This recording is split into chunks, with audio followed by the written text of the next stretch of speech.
Morning. I'm Jim Stock, and on behalf of myself, my co-editor Jan Eberly, and the Brookings Institution, we welcome you to the second day of the Spring 2022 panel of the Brookings Papers on Economic Activity. We are starting out this morning with a panel on fiscal policy and budget deficits following the pandemic. For this morning's panel, each presenter has 15 minutes, then we'll turn to floor discussion. Before introducing the speakers, let me remind participants that they can raise their hand and I'll call on you. Or you can put a question in Q&A or in chat. As we did yesterday afternoon, we will have breakout sessions, one per paper, starting at 2 p.m. Links will be sent around shortly beforehand. And finally, be aware that this is live cast, world viewable. We have three distinguished panelists today: Greg Mankiw of the Harvard Economics Department, Carmen Reithart, Senior Vice President at the World Bank and World Bank Group Chief Economist, and Phil Swagel, Director of the Congressional Budget Office. We'll go in that order alphabetically. So Greg, the floor is yours. Thank you. It's great to be here, such a distinguished panel. Let me share my screen. Okay, you should now see that in slideshow mode. Tell Yes. me if that's not okay. So that's good. Okay. Well, very good. We've all heard the apocryphal Chinese curse, "May you live in interesting times." For better or worse, and probably mostly worse, we are living in interesting times. One especially interesting feature of the current macroeconomic environment is the low level of long-term real interest rates.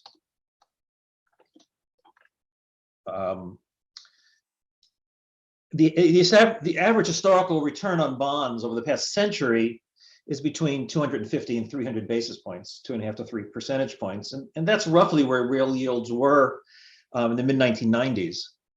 Today, the yields on inflation-adjusted bonds of all maturities, even as long as 30 years, are a bit less than zero. This decline in real rates is not unique to the United States, but is a worldwide phenomenon. Like many economists have been pondering the causes of these developments and the implications for fiscal policy. I don't pretend to have all the answers, but today I'm going to offer you a progress report on my thinking. The place that I'd like to begin is with textbook neoclassical growth theory, by which I mean the solo growth model and the diamond overlapping generations model. These models assume certainty and competitive markets. And in a moment, I'm going to suggest that these assumptions are problematic, but these models are a good starting point and they offer some useful insight. So that's where I'm going to begin.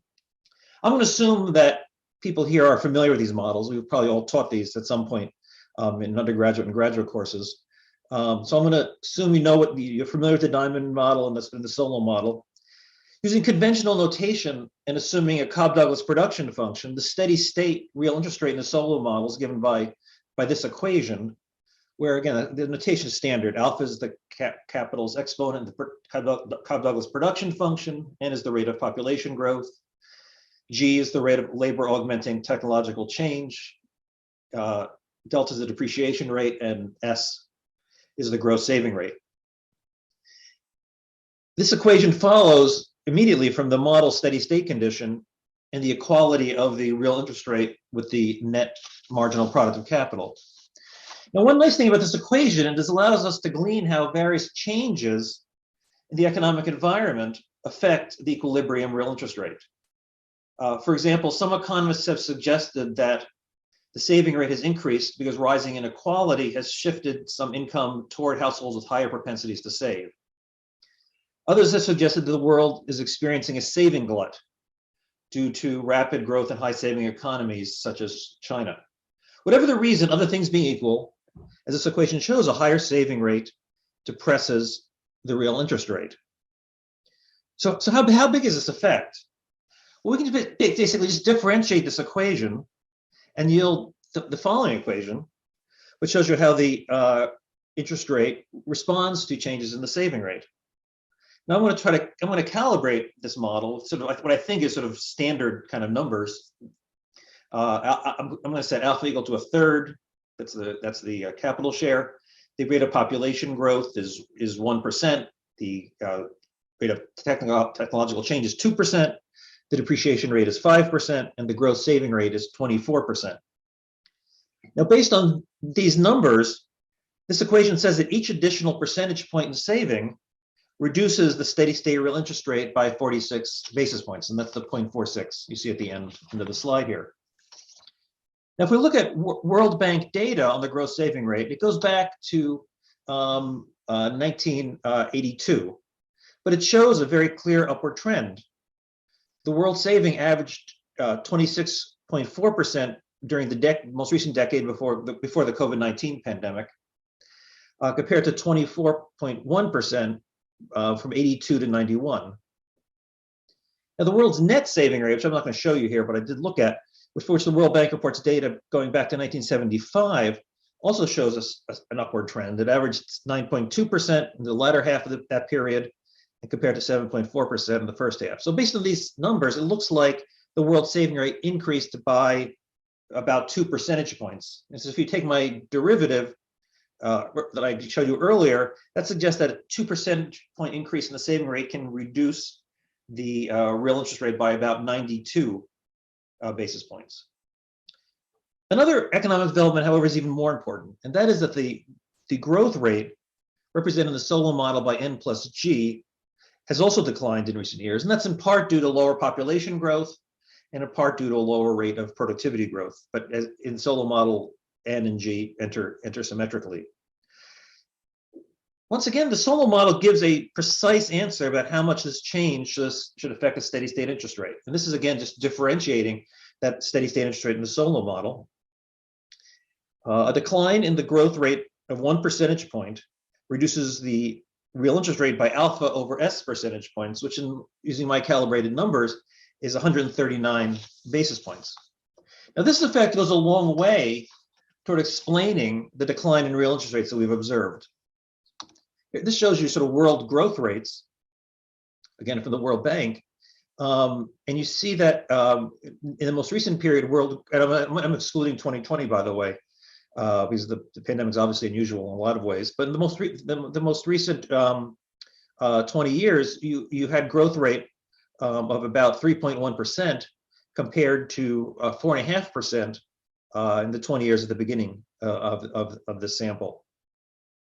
So a change of this magnitude, a reduction of 1.4 percentage points in the growth rate, can, if you believe my Solo model, explain a decline in the real interest rate of about 195 basis points. So based on these calculations, I'm inclined to conclude that the decline in real interest rates over the past few decades is not all that mysterious. Using just the textbook Solo model, the observed higher saving rate and lower growth rates can together explain a decline in the real interest rate of about 3 percentage points, which is in the ballpark of what has occurred. So what does this mean for fiscal policy? To answer this question, I think we have to turn from the Solo model to its cousin, the Diamond Overlapping Generations model. The Diamond model follows the Solo model in assuming certainty, competitive markets, and a production technology with constant returns to scale and exogenous technological progress. But the Diamond model replaces the assumption of an exogenous saving rate with finitely lived agents who optimize subject to explicit budget constraints. And this change permits us to incorporate government debt so we can examine how government debt affects capital accumulation and welfare. The bottom line from the Diamond model is that the comparison of the real interest rate and the growth rate is crucial. If the real interest rate is less than the growth rate, as might seem to be the case today, the economy is in an equilibrium that is dynamically inefficient. That is, it is saving so much that the capital stock exceeds what Ned Phelps called the golden rule level, the level that maximizes steady state consumption. In this case, the government can run a sustainable Ponzi scheme by issuing debt, rolling it over along with the accumulating interest, literally forever. It's a feasible Ponzi scheme. To be sure, the government debt will absorb saving and crowd out capital, but that's a good thing because the economy has too much of it. Government debt can raise welfare when the debt is issued, in the steady state, and along the entire transition path. Now, at this point, one might be tempted to conclude that the neoclassical growth theory offers a sanguine view about the current situation of high and growing government debt. And indeed, that seems to be the view of some who have been talking about secular stagnation. They have at least implicitly been looking at the world through the lens of neoclassical growth theory. From this perspective, low interest rates are a sign of too much saving, too much capital, a problem that can be solved by what would normally be considered profligate fiscal policy. But not so fast. So far, I've been sweeping under the rug a notable problem with neoclassical growth theory. While it can plausibly explain the decline in real interest rates, it's not so good at explaining the level. So let me turn back to the equation that I started with. Here's again the equation for the real interest rate in a solo model, which I've been using. If you stick my calibrated parameters into this equation, it gives a real interest rate of about 6 percentage points. No plausible set of parameters can give an interest rate less than 0, as we now seem to be observing for long-term inflation-adjusted bonds. So something must be missing from this model.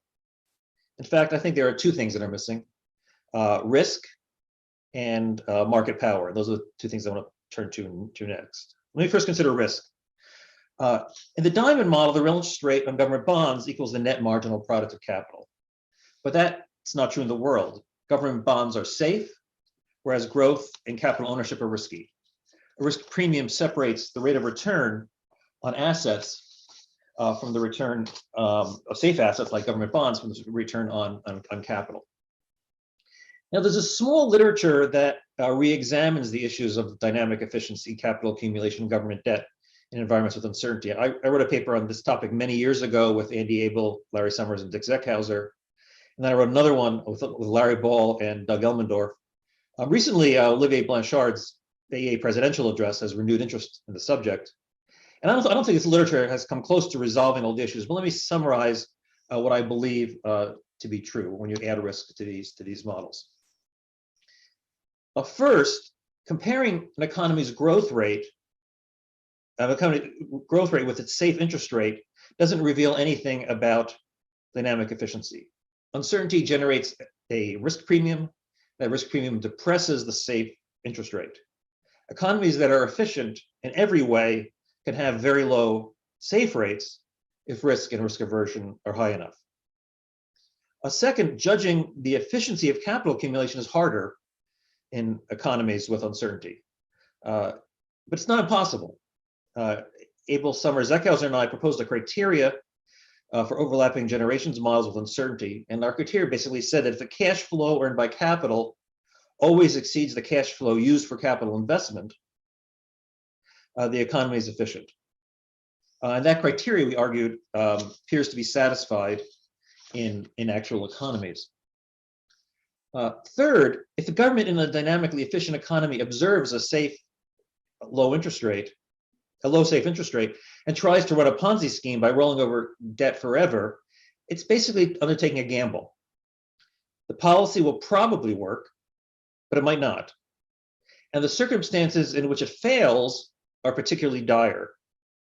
The big losers are the generations alive when the scheme fails, who must endure either a debt default or higher taxes.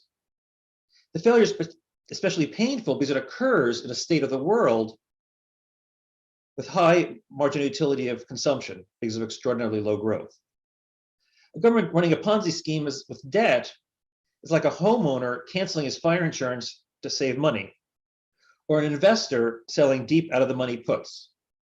It works most of the time, but when it doesn't, all hell breaks loose. Fourth, even if the economy is dynamically efficient in the sense of not over accumulating capital, there still might be some potential welfare improvements from intergenerational risk sharing. From the perspective of time zero, that is not once people are born, but as a sort of beginning of time, a yet to be born generation doesn't know whether it will arrive in a lucky or unlucky time, and it may want to share that risk with other generations. Well-designed fiscal policy can potentially achieve this intergenerational risk sharing. How this risk sharing interacts with debt policy is not completely clear to me still, though I think some recent work explores this topic, and in particular, I'm thinking about a paper by Larry Kulikoff. There are likely more papers to be written on this topic, I think, before that issue is fully resolved. So those are, I think what we learned from thinking about risk in these overlapping generations models. Let me turn to the other thing that I think is missing from the standard neoclassical growth model, and that is market power. Another reason the interest rate on government debt can fall below the net marginal product of capital is that firms have some degree of market power. If firms charge prices above marginal cost, there's a wedge between the cost of capital as reflected in market interest rates and the marginal product of capital. And here, this slide basically shows you the logic. In the presence of market power, price is a markup over marginal cost. That's the first equation. And one measure of marginal cost is the cost of capital divided by the marginal product of capital. And that's the second equation. If you just combine these two equations, what you get is this third equation for the real interest rate that says, shows you how the markup mu affects the real interest rate. And what you can see here is that if mu is equal to 1, this is the standard competitive case where the real interest rate equals the net marginal product of capital. We see that here the real interest rate falls below the marginal product of capital. This is true, we're in a certainty environment again, so this is not because of risk. This is just because market power creates this wedge, because when monopolists charge prices above marginal cost, they also push the cost of capital below the marginal product of capital. In a recent paper, Larry Ball and I calibrate this effect and conclude that the wedge is about 4 percentage points. Now, the equation for the steady state real interest rate in the Solomon model can also be generalized to an economy. And I showed you, let me see here, here's the generalization. This is the equation we saw earlier for mu equals 1. It's the standard equation for the real interest rate in the Solomon model, but what we've done is we've generalized that for the case of market power, and you can see that the markup shows up here. This notice, by the way, that this existence of this mu here affects how the growth rate and the saving rate affect the real interest rate. The markup attenuates those effects to some degree, although I don't think very much. But this generalization also provides another reason that the interest rate might have declined in recent years. There's a small recent literature that suggests that over the past several decades, markets have become less competitive and markups have increased. And here's just sort of one example of this literature. There's several other papers that sort of come to similar conclusions. I don't think this is at all fully settled. This is much harder to measure than things like saving rates and growth rates, but I think there is some evidence that markups have tended to increase over time. Other things being equal, a higher markup reduces the equilibrium interest rate. And again, we can get a sense of how large this effect is simply by differentiating that previous equation I showed you. And you get this equation here. If you stick in my previous calibrated parameters and a markup of 20%, then you find that an increase in the markup of 1 percentage point reduces the real interest rate by 8 basis points. If you believe the literature that I sort of alluded to earlier, that the markups have increased, it seems like markups may have increased by 20 percentage points and perhaps even larger than that. A change of that size of 20 percentage points can explain a decline in real interest rates of about 160 basis points. So if markups really have risen as much as some of this literature suggests, then that could well be an important factor explaining the decline in real interest rates. This wedge induced by market power can have profound implications for fiscal policy. And that's actually the topic of this paper with Larry Ball that I alluded to earlier. And what we show is that by reducing the interest rate, the wedge makes it easier for the government to roll over debt. It makes it easier to run a successful Ponzi scheme. But unlike in a competitive economy where a successful Ponzi scheme is welfare enhancing, in an economy with market power, a successful Ponzi scheme can reduce welfare. When the government debt crowds out capital, the output loss from the smaller capital stock is determined not by the real interest rate anymore, but it's determined by the much higher marginal product of capital. So even if high government debt is benign from the standpoint of budgetary sustainability, it can still reduce steady state productivity and consumption. So I'm basically coming to an end, but let me sort of leave you with what I think is the four takeaways from my thinking about this topic. First, a decline in real interest rates around the world over the past several decades doesn't seem all that mysterious to me. It seems to be the result of an increase in world saving, a decline in world growth, and perhaps an increase in market power. Second, because interest rates are so low, greater government debt is most likely not a problematic from a budgetary standpoint. The government can probably roll over the debt and the accumulating interest forever. In essence, it can grow out of its debts, let growth take care of the problem. Third, there is an outside chance that this Ponzi scheme will fail. And that possible outcome is especially dire, as the failure makes an already bad state of the world even worse. And fourth, even if the perpetual rollover of debt succeeds, the increased debt could still crowd out capital, because the economy's capital stock appears to be less than the golden rule level. This reduction in capital depresses not only labor productivity and real wages, but also aggregate consumption and welfare. So let me stop there, and thanks organizer again for including me. Thanks, Greg. Next up is Carmen Reinhardt. Let me try to share my screen.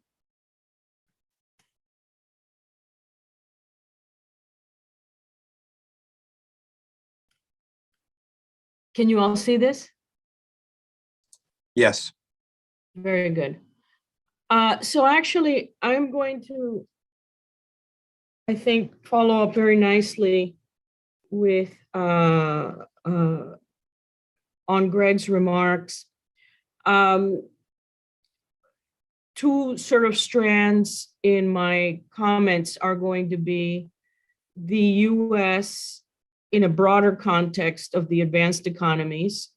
What are some of the common threads there? But more importantly, most of my talk is on the dynamic between monetary and fiscal policy, and the role that monetary policy has had in shaping nominal and real interest rates, which is sort of picking up, I think, on an element that Greg did not focus on. So I think it's a good complement. So let me start, though, by sort of reviewing a little bit of the history of debt reduction. And here's the menu. There's no magic to it. Economic growth has certainly helped reduce debt to GDP. But if you look at the large debt reductions in advanced economies, the larger the initial stock of debt, the more items on this menu that you have seen in the debt reduction process. And within the orthodox approach is, fiscal adjustment, whether on the expenditure side or on the revenue side. So fiscal adjustment has been part and parcel of a long variety. I'm referring to a paper, a 2015 paper called Dealing with Debt that Ken Rogoff, Vincent Reinhardt, and I wrote, and where we looked at the advanced economy experience and the fiscal adjustment, orthodox fiscal adjustment, whether through taxes, expenditure, or a combination of the two, was a big tool in more modest, if you will, debt reduction episodes, where the initial stock of debt wasn't as large or nearly as large as it is today. You have to go back to World War II to see debt levels in the vicinity of what we have today. In the larger, in the episodes where the governments were starting from larger levels of debt, more was done on the less orthodox side. In other words, a lot of the debt reduction came from either explicit debt restructuring, inflation bursts, financial repression, or a combination of these. Now, what am I going to talk about today? I'm not going to talk about growth. I'm only going to mention fiscal adjustment in passing to say that if you look at items 2 through 5 realistically, I think for the US, you know, the debt reduction process will involve some variety of taxes, largely because if you compare the composition of government expenditure at the end of World War II, where public debt was roughly where it is today, the composition had a big discretionary component. That discretionary component is much smaller today. If you look at the pattern of debt reduction, you had the spike during World War II and then a swift decline. And part of that was expenditure correction, which seems much less likely in the current outcome, in the current situation. So fiscal adjustment, austerity, I'm going to say something about taxes, but not really much. I'm not going to talk about debt restructuring, even though I think, you know, I was told I was sort of, oh, you're confusing this with emerging markets, Carmen, when in 2008 and 9, after the global financial crisis, I was concerned about Greece, and I am still concerned about Italy. So debt restructuring is not out of the realm for certain advanced economies. What I'm going to talk about mostly is the role of the central bank and really focus on the inflation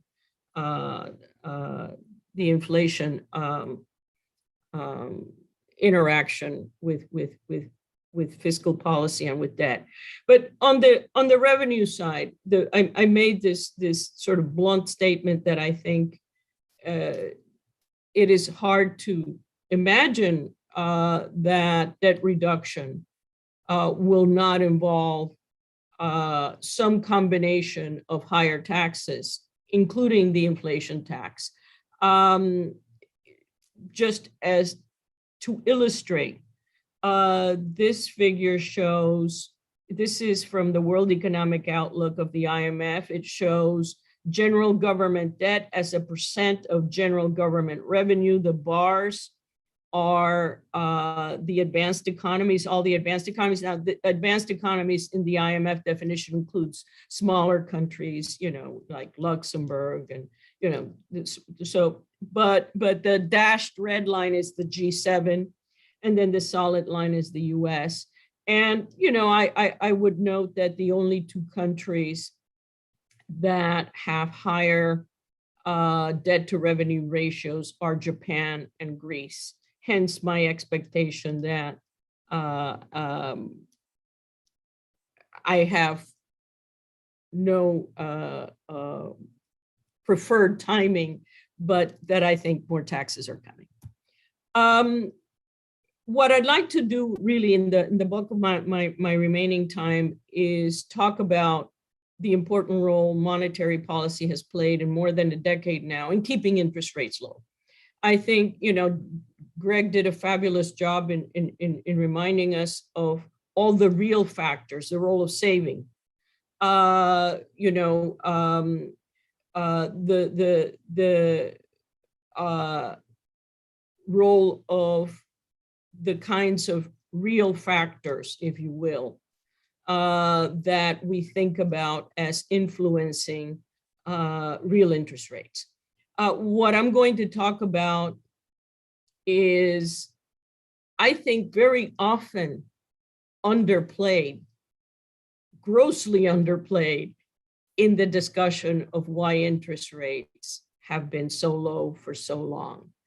And to that end, hopefully I can convince you that monetary policy has played a very long role in the path to lower interest rates. In addition to, this is not, there's no pretense here that this explains the whole thing, but do not underestimate the magnitude of what the central bank has done when we comment on both the trend and the level of interest rates in the last decade and a half. So there's two instruments to monetary policy. One is the central bank balance sheet, and the other one is the policy interest rate. I'm going to turn to both of those and talk about how this interacts with the fiscal question, with the debt question. So, under the umbrella of quantitative easing, what we saw back in the global financial crisis more than a decade ago, about 15 years ago, was record peacetime purchases of government debt by central banks. And of course, in the older monetary literature, this is known as monetization.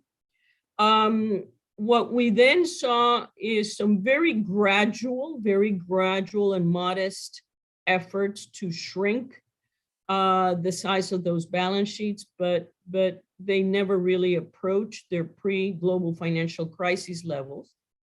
And then, of course, COVID-19 erupts, and we do we follow the same playbook of the global financial crisis on an even grander scale. And so central bank purchases of government debt have already skyrocketed. This is a common phenomenon. This is not just the US, as I will highlight. This is an advanced economy. This has to do with global liquidity and global interest rates, when all the major central banks are almost synchronously behaving in this manner.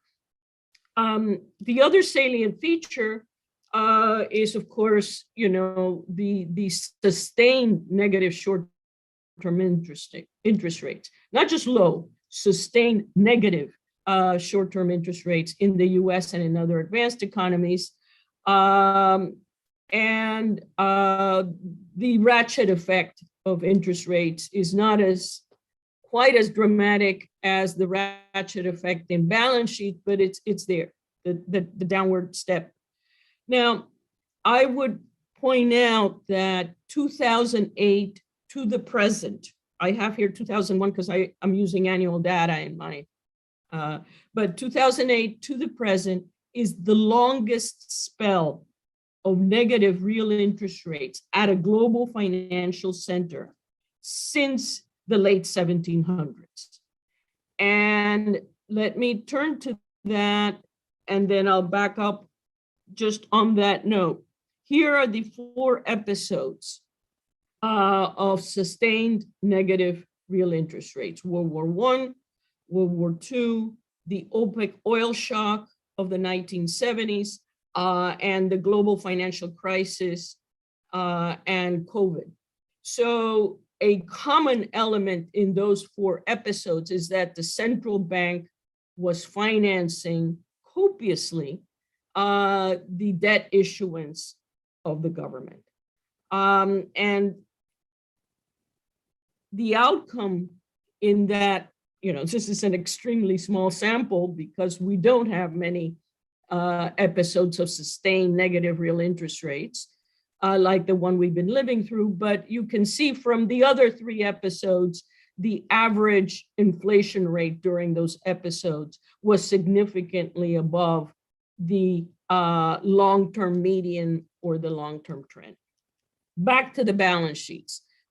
So I think when we think of why the question, and the question also that Greg posed, why are rates, can we explain them with basic models? Yes, we can, but let's not forget the reality that monetary policy, and I'm not suggesting non-neutrality here or anything, but the envelope of the short run on what monetary policy does has been an important factor in shaping the path of real interest rates. And what this chart shows is that two-step ratchet effect.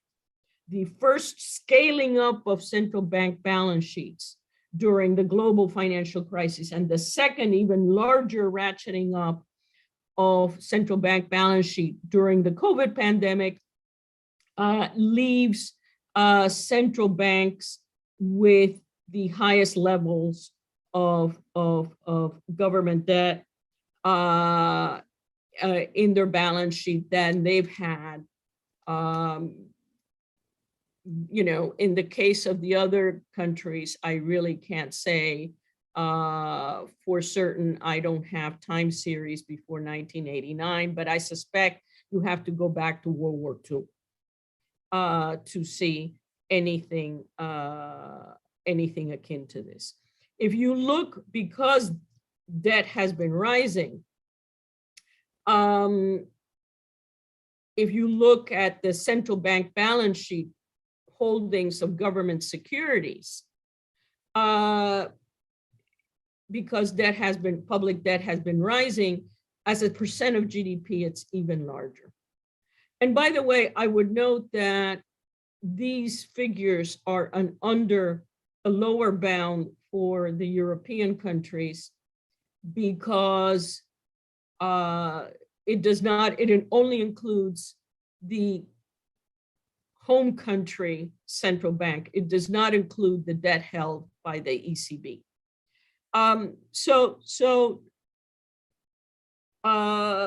If you want, that was a cross section with some elements of the time dimension in terms of the ratchet effect during the global financial crisis and the ratchet effect during COVID. But if we want to put the US path in more historic perspective, the first part of the panel shows the share of government, of treasury securities and GSEs held by the Fed as a percent of the amounts outstanding, and the right panel shows the same as a percent of GDP. I think the main point that I am trying to convey is that apart from all the real factors that Greg has discussed, real interest rates are exceptionally low for exceptionally long because there is a fairly also obvious explanation that central banks in the advanced economies almost quite synchronously have gone to great lengths to keep them there, and that fact is global. It's the concerted efforts of the major central banks, and that a benign inflation environment, and this is where I'm going with this also, facilitated that we had the big expansion in the balance sheet. We had the big government holdings of the Fed go up and other central banks, the very low rates. Initially, there was some concern, is this inflationary? Inflation did not materialize. And this also facilitated doing it even more aggressively, of course, during COVID. This is not a criticism of it, it's a factual. So what are the implications? And this is where I want to go. What the course of monetary policy may imply for the course of fiscal policy and the R-G discourse. These statements that I'm making here, I think, are fairly well known. But just to summarize, exceptionally low interest rates, very low or negative real interest rates encourage over borrowing by both the government and the private sector. At a sufficiently negative real interest rate, any debt is sustainable, and it fosters the view that you can carry a lot more debt because it's much more benign. At exceptionally low interest rates, it fuels risk taking. We've also seen that for many years the corporate borrowing skewed towards low quality, skewed towards low covenant quality, high yield. So there's a search for yield. Other things equal, the low or negative interest rates do improve the government balance sheet, right? The R minus G calculus improves, debt servicing costs remain under wraps, but it may exacerbate or aggravate off-balance sheet problems, including pension fund solvency of federal and state governments. Negative real interest rates, of course, I think facilitate. They are often viewed as a substitute for fiscal discipline and facilitate delay. And of course, for very high debt cases, I'm referring here to Italy and Greece, negative interest rates are not a substitute for debt restructuring. In my own work with Belén Brancy on financial repression, the financial repression tax via negative interest rates is small for the most part. You generate, it can be substantive. I mean, it right after the war it was 10% of GDP, but that didn't only lasted a couple of years. It tends to be small. So in those very extreme cases, it will not facilitate the debt reduction that is needed. So I'd like to leave you. You need to wrap up here, Carmen. You need to, Yeah. I need to leave you with the debt loop, which is a protracted period of negative interest rates encourages risk-taking, and this makes it more difficult for central banks to tighten. It may not erode central bank independence de jure, but it does de facto. Central banks are now more worried about the impacts of negative interest rates, of rising interest rates on balance sheets, public and private, and I think will be more worried about valuation. So I will conclude by saying that I think there is a self-feeding element to the negative, very negative real rate path that we have been in for a decade and a half. And the exit from those negative rates may be stretched out. And on the inflation front, it's feeling very 70-ish, not just the supply shock, but the delay, the likely delay in tackling the issue. Let me stop there. Sorry that I've gone over. Okay, thanks. Next, final panelist is Phil Swagel, CBO.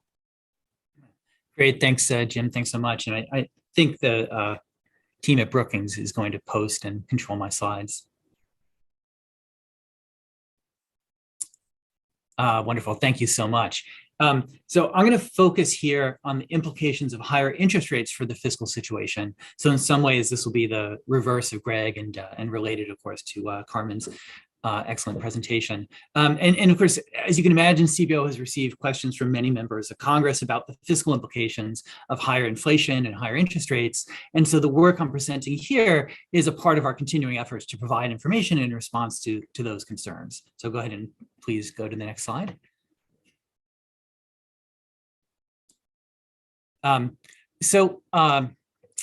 Great. So thank you. So this brings together, I'm sorry, you've gone too far. Very good. Okay, thanks so much. So this brings together macro and budget analysis, and it illustrates the strength of CBO, the comprehensive and detailed analysis of a budget issue in combination with macro in a way I'll describe. And so we released a working paper on the CBO website yesterday with the details, and so listed here is the team of analysts who contributed to the work, and they deserve immense credit, really immense credit for this work. And it illustrates just the breadth of analysis, and this is analysts across many different parts of CBO, macro and budget analysis and editing and all sorts of other places. So thank you so much. Go ahead and to the next slide. So what we've done is we're essentially forming two macroeconomic scenarios from the March 2022 blue chip panel. And the two scenarios have higher and lower interest rates. That'll be the key. And as you'd expect, those scenarios likewise have higher and lower inflation. Now, the CBO economic projection that goes into our budget update tends to be in the middle 2/3 of the blue chip, including on interest rates. And so what we've done here is use the top and bottom 1/6 for those two scenarios. We're going to take those two macro scenarios and run them through a CBO budget model. And here on the slide, you can get a sense of the difference between the top 6 and the bottom 6 on one interest rate on the 3-month. So you can see there's a difference there, especially, there's a meaningful difference at the, short end of the curve. Go ahead to the next slide, please. Okay. So just the bottom line is that higher interest rates and higher inflation mean larger deficits. But what's interesting is the composition of that change. And so it's interesting and meaningful in a way that I will describe. So go ahead to the next slide. Okay, so constructing the two scenarios, what we've done to construct the high inflation scenario is take the top 6 forecasters out of the 38 in the March blue chip that had complete information. So we take the top 6 with the highest interest rates for 2022 and 2023. The blue chip forecast gives us a number of variables, including interest rates, there's several tenors and inflation. And we have those details for 2022 and 2023. So that's the top 6, or the high 6, as we call them. And then the low 6 are likewise the 6 forecasters with the lowest interest rates. So go ahead to the next slide. And that's for the first 2 years, for 22 and 23. Then for 2024 to 2031, the remaining years in the usual 10-year CBO budget window, the blue chip doesn't report the individual forecasts, but they do report the top 10 and bottom 10, the average of the top 10 and bottom 10 for some things. So that's what we've done for interest rates and inflation. It turns out for real GDP and unemployment that there's basically the same path. It's nearly the same path between the top 6, the high 6, and the low 6 in 2022. And 2023. So we're just going to use the consensus, the average of all the forecasters for those remaining years. Again, the way to think of this is that we're really focusing on differences in interest rates and inflation and the fiscal effects of those. So go ahead to the next slide. And here you can see for the 3-month treasury bill, the difference between the high 6 and the low 6. So there's a meaningful difference between these two cohorts of forecasters, so between our two macro scenarios. The difference, of course, as you can see, is the biggest in the kind of intermediate, the next, say, 2 to 5 years. But the difference between the forecasters remains throughout. Go ahead and flip to the next slide. And then the same thing with the 10-year bonds. You can see again the difference is largest in the kind of medium term. So go ahead and flip. Now, it turns out that forecasters with high and low interest rates actually have pretty similar views on other variables, such as GDP growth and labor market indicators. That, in other words, there's only kind of a modest relationship across the individual forecasters with respect to their views on interest rates and say, GDP growth. Right. So in some sense, the way to think of this exercise that I'll present the results on is that we're using the blue chip forecast to set out reasonable paths for higher and lower interest rates. But there's not, two different stories here in the two different scenarios for GDP growth and other variables. So go ahead to the next slide. There's a lot going on in this chart. And again, this is on the CBO website and it's posted on the Brookings page. So anyone, can look at it more carefully. But this is basically showing this point that the cohort of forecasters in the blue chip who had high interest rates tended to have somewhat higher GDP growth in 2022, but not by a huge amount, and really no difference in 2023. So in a sense, there's many stories about the economy. They're not like two stories. And so sometimes people talk about the misery index. I've heard this from a couple of people, the idea that we will have a high misery index in the view of these several people, but there's two possible stories. There's like two distinct stories embedded in that, either high unemployment and low inflation or vice versa. So that's two distinct stories. And that's not what we have here, right? We have two scenarios on inflation and interest rates, but there's not necessarily two distinct stories on the rest of the economy. All right, so go ahead to the next slide. And again, you can see this, I'm just illustrating this for GDP growth, that the high 6 and the low 6, they differ in GDP growth in 2022 by, kind of moderate amount. In 2023, hardly at all. And then after 2023, we're just using the same GDP growth in the subsequent years. So go ahead to the next slide. All right, so then to get the fiscal outcomes, what we're going to do is feed a bunch of macro variables into the CBO budgetary feedback model. Now we get some macro variables, the ones that are listed here on the slide, come from the blue chip. So again, that's for the high scenario and the low scenario. And then we're going to use a Bayesian vector autoregression to project out the other macro variables that we need to calculate the fiscal impacts. Now this Bayesian VAR follows the methodology outlined in an August 2021 working paper from the New York Fed. And that working paper is listed at the bottom of the screen. And that follows lots of other work. I think it's Litterman who did some of the path-breaking work, obviously following up on the, Chris Sims and others on VARs.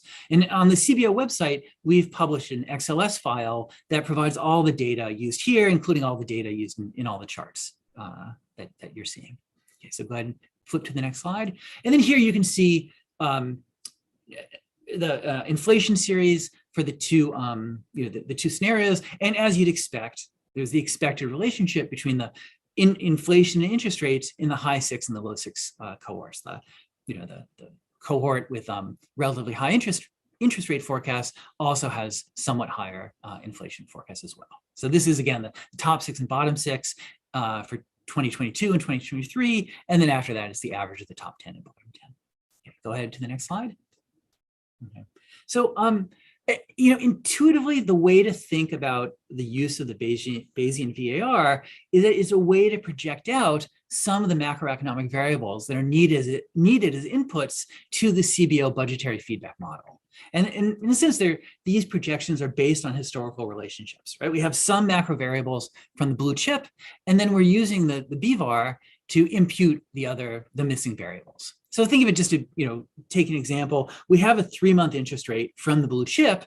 We need to know the Fed funds rate, right? The Fed funds rate matters for fiscal outcomes because of, remittances from the Fed to the Treasury, for example.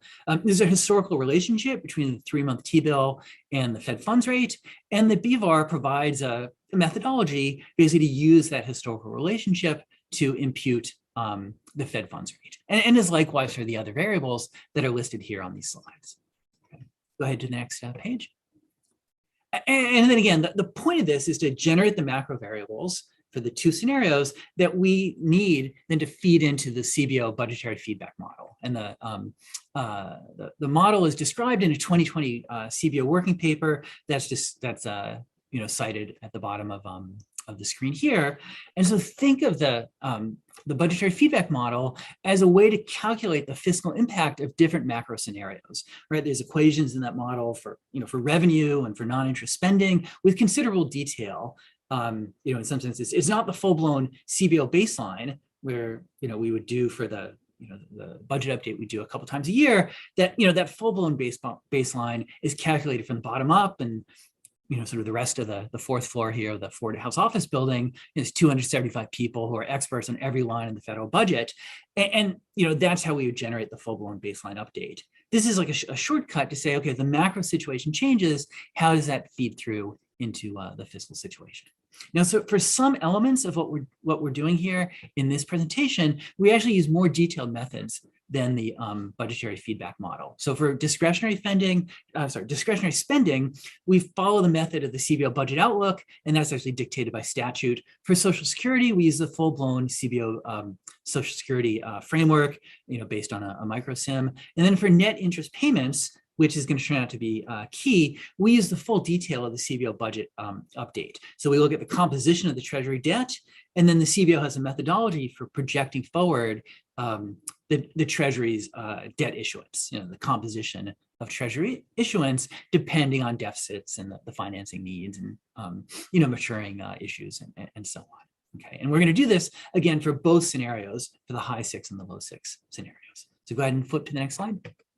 And here you can just see the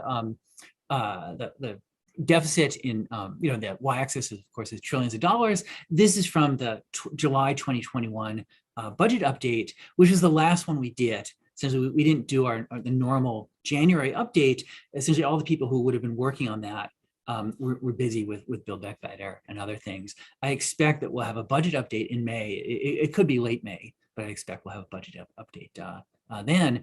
And so the reason I'm putting this here is basically to note the future, that the rising share of net interest payments in the baseline.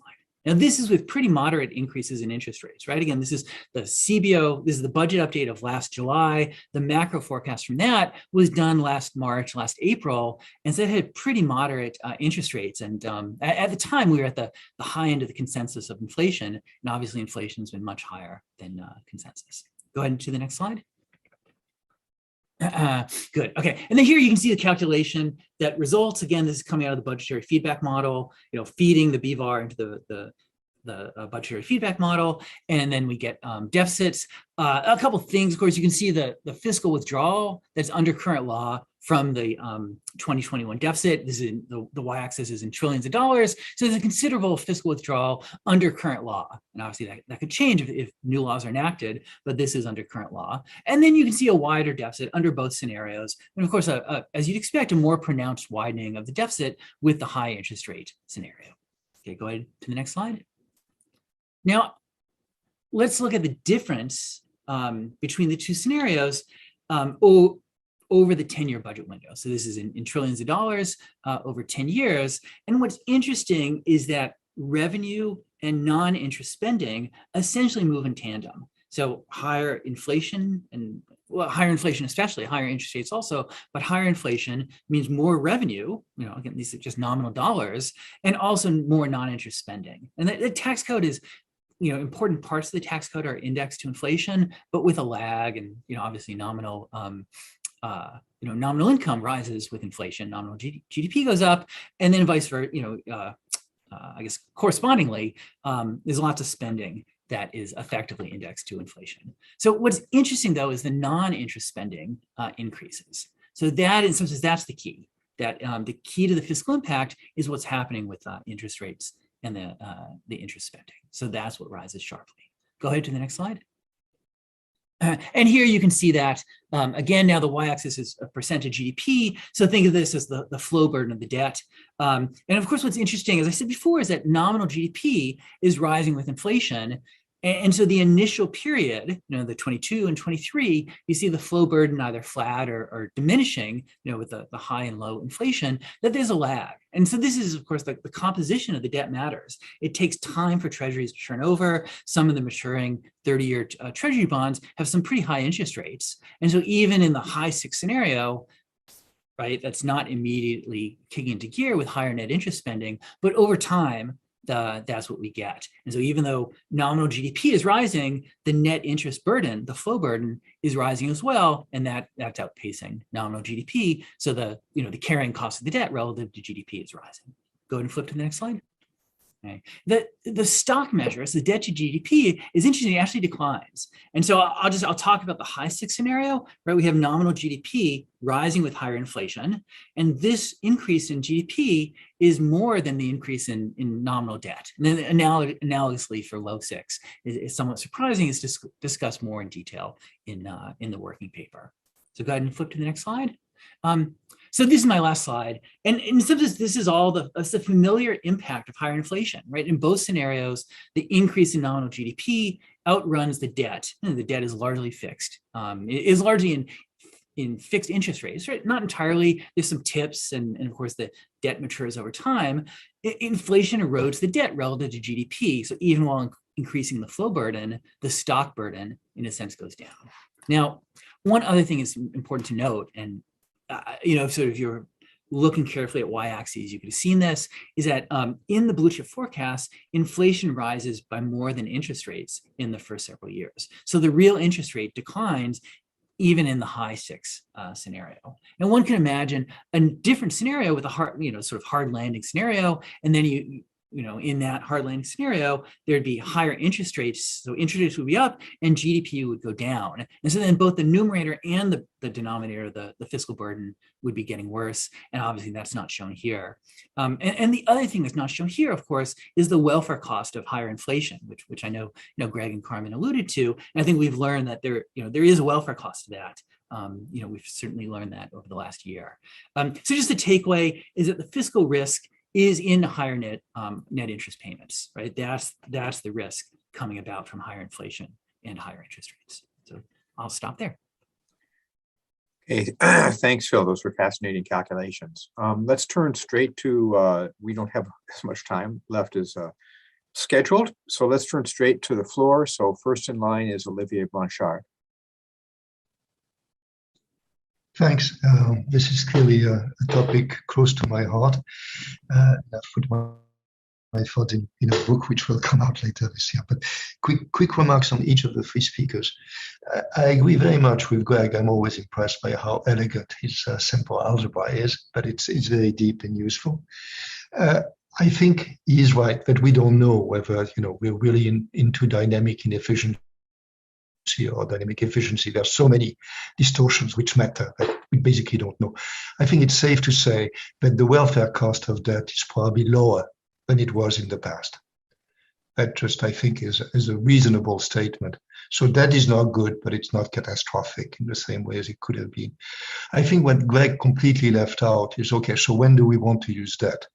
And I think, the usual reasons is tax moving or intergenerational issues. How do we finance global warming? And I think the answer is we could do it. I mean, it wouldn't lead to default.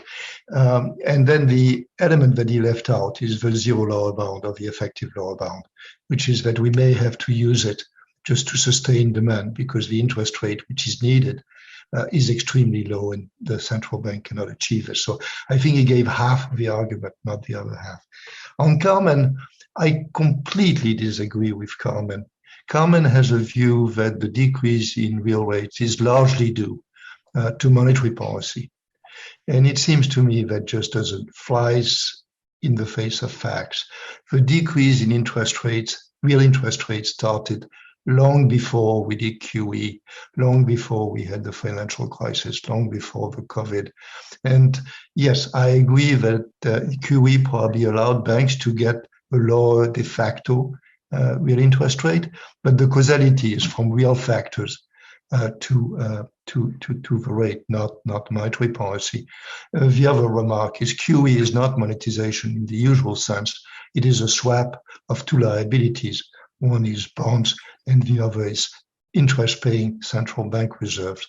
So I'm sure she's not going to agree, but let me just state my disagreement. On the last one, I really thought that Phil's presentation was great and useful. I suspect that the scenarios are benign relative to what may happen. I mean, the inflation rate is at 6 and 7%. I don't know how this is included. I would have ranked the different scenarios by the difference between the interest rate and the inflation rate, rather than just the inflation rate, because it seems to me that in terms of debt dynamics, it's the difference which matters, not the levels. For the deficits, given that we measure them incorrectly by having nominal rates, then okay. But in terms of debt dynamics, which is what we care about, and your last slide was striking, that really is what we should be doing. Thank you. Great panel. Thanks. Thanks, Olivier. Steve Davis. Thanks. A great session. I have two related questions prompted by Greg's really masterful presentation.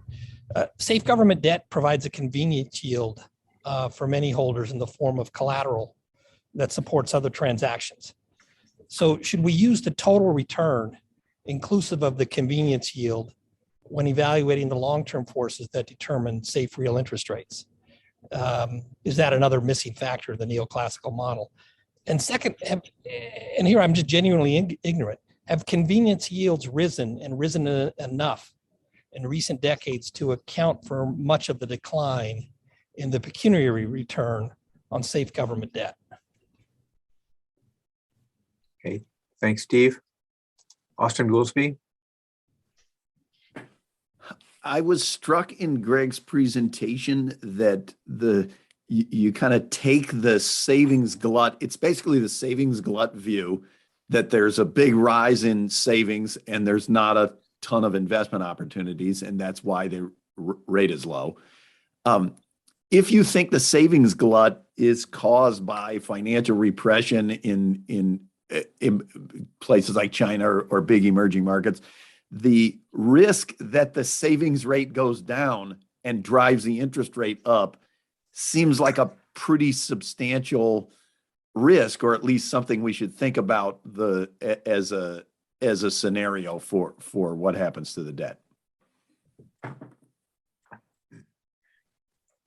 Okay, great. That seems to be everyone who's got their hands up. So that gives us a few minutes to go back to the panel. So let's go in the same order. So Greg, you're first. Sure. Steve Davis, I agree. Convenience yield is left out of the neoclassical model. I don't know how to calibrate it, but it's a great question. On Austin, you're right. Some of these forces could reverse themselves. Of the three things I talked about, I actually think the increase in the saving rate is actually the least important of the three, right? The lower growth and rising markups. But any of those things could reverse. The one comment I had actually on Phil's presentation, I think it's fantastic that they're doing contingencies. The idea that the world's not one path, there's multiple paths, is absolutely great. I'm not convinced by their way of figuring out what the contingencies are. We're looking at the tails of the blue chip. Here's my example. If you roll a pair of dice and you ask a bunch of rational forecasters what to predict, every rational forecaster says 7. That doesn't tell you that pair of dice is definitely going to give you 7. Just that you just don't know what it's going to do, and so 7 is the best guess. So what should you do in the alternative to come up with these contingencies? One thing you could do is you could run an autoregression, look at the size of the standard error of that autoregression, and say, what is the 80th percentile outcome? What's the 20th percentile outcome? And use those as your scenarios. And my guess is that would be a vastly more uncertain future than you're letting people think today. So I'll stop. Carmen? 2 quick points. First, on Austin's point, the big reserve accumulation by China, to me, globally had a big impact on the saving glut, the lower interest rates. Reversal scenarios are not implausible. Let me just state one very briefly, and that is, declining saving rates as demographics and as the housing market problems in China accentuate. So the reversal issue is, I think, one that needs to be considered. And then there's the whole issue of the use of the dollar as in sanctions and such, which could reduce the appetite for treasuries over time, speculative.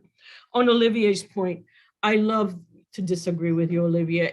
Look, I'm not saying real factors don't matter. I think you are grossly underestimating the monetary. The point, the secular decline in interest rates, for which you say I have the facts wrong, the peak in real rates was in the early 1980s. Between October of 79 and March of 1980, Paul Volcker raised the federal funds rate by almost 600 basis points. And that constitutes the peak. That cluster of exceptionally high real interest rates at the beginning of the 1980s, driven by monetary policy, driven by inflation stabilization, that marks the turning point for the secular decline that you emphasize. So no, you're not going to convince me that monetary policy does not matter. Hey, Phil, and there's a question in chat that you can probably clarify very quickly, which is from Stephen Goss, where you're presenting publicly held debt or debt subject to limit. Oh, it's publicly held debt. Yeah. So no. So thanks for the comments. I mean, as Greg's put his finger on, something we're thinking about, that we're showing two scenarios, and so there's two different forecasts, but not two different economies. And I mentioned the hard landing at the end, but that's the next thing, and we're going to work on that. I'm going to channel my inner Nuriel or something and come up with a hard landing scenario. No, I mean, says we want to work on more extreme scenarios, and that's something that we'll do. And the working paper is more on the uncertainty as well. We show some error bands and things like that. Okay, great. We have a couple more questions and a couple more minutes. Let's just take a couple more minutes. So let's have Bob Hall and then Chris Sims.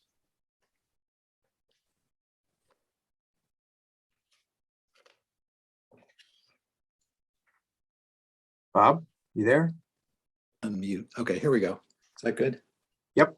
Okay, great. I just wanted to emphasize the importance of the point that Olivier made on the fly, which is that when the government buys securities through the Fed, they're doing two things. They're funding the operation by borrowing, and then they're holding the corresponding securities. Presumptive, there's no principle of finance that tells you that has any important effect on anything. It certainly has no effect on the overall financial stance of the federal government, because it's just shifting between agencies. And in fact, the Treasury tends to offset what the Fed does by issuing, they switch to longer maturities when QE is in effect. So there's just a huge coordination failure between the two agencies, but it doesn't have any effect or any material effect on the world capital market. So I'm firmly on Greg's side that Greg is doing the kind of analysis that's relevant, and we don't need to worry about QE. Chris Sims.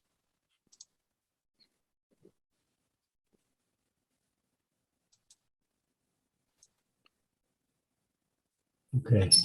I just want to raise some uncertainty about analysis that focuses entirely on the period 1980 through the present. As Carmen pointed out, the peak of the real rates was in the early 80s. And there was a rise that lasted about as long as the subsequent fall in real rates. And it's not clear that you can explain that rise with the same kind of factors that people are invoking to explain the subsequent fall. So that's the main point, I think. In fact, it's interesting that Greg, when he was making his point about declining growth rates, has a chart that goes back to 1960s to get the high rates. And he's comparing 1960s growth rates with more recent ones. But that's going back before the period of the decline in interest rates. So that's the point I wanted to make. So we need to end, but I'm going to take that as a narrow question to Greg. And then we should stop. Yeah, I mean, I actually do think that if you're looking at 1980, there's obviously I think Carmen's right that there's obviously Volcker related stuff there. So I'm inclined to think of the decline, so decline from say 1980 to 95, I think it's something to do with monetary policy. But I think if you look at the longer term thing, I think there's more real factors involved. And I think the period we face now, which is basically 30-year tips at zero, is kind of probably historically unprecedented. Okay, thanks very much. So we're going to take a brief break and we'll reconvene at 11:20 Eastern. Thanks for a great panel. That was really terrific.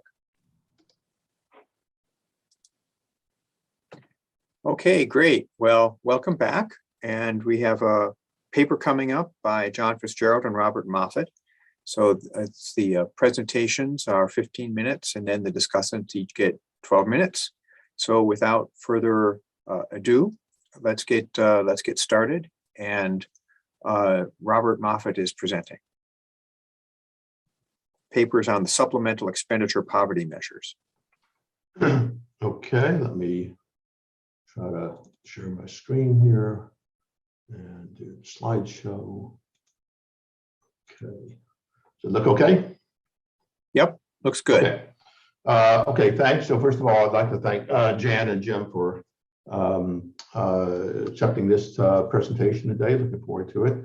And I'm going to take my luxurious 15 minutes, recognizing that in the old days, they didn't even give you 15 minutes. And back in the old days, you had no, the discussant presented the paper, and my first paper, Brookings, with Gary Burton on Social Security, and Sherwin Rosen presented it, which, if you know Sherwin, is quite an experience. So I should be happy about this 15 minutes. So let me get it started on this supplemental poverty measure. I want to thank several excellent research assistants, and also Thesa Garner at the BLS and Chris Weimer at Columbia really helped out a lot on various aspects of this. How to measure poverty, really an old question. And I want to say that there's been tremendously good work on this already, and kind of feel like, can we really contribute anything here?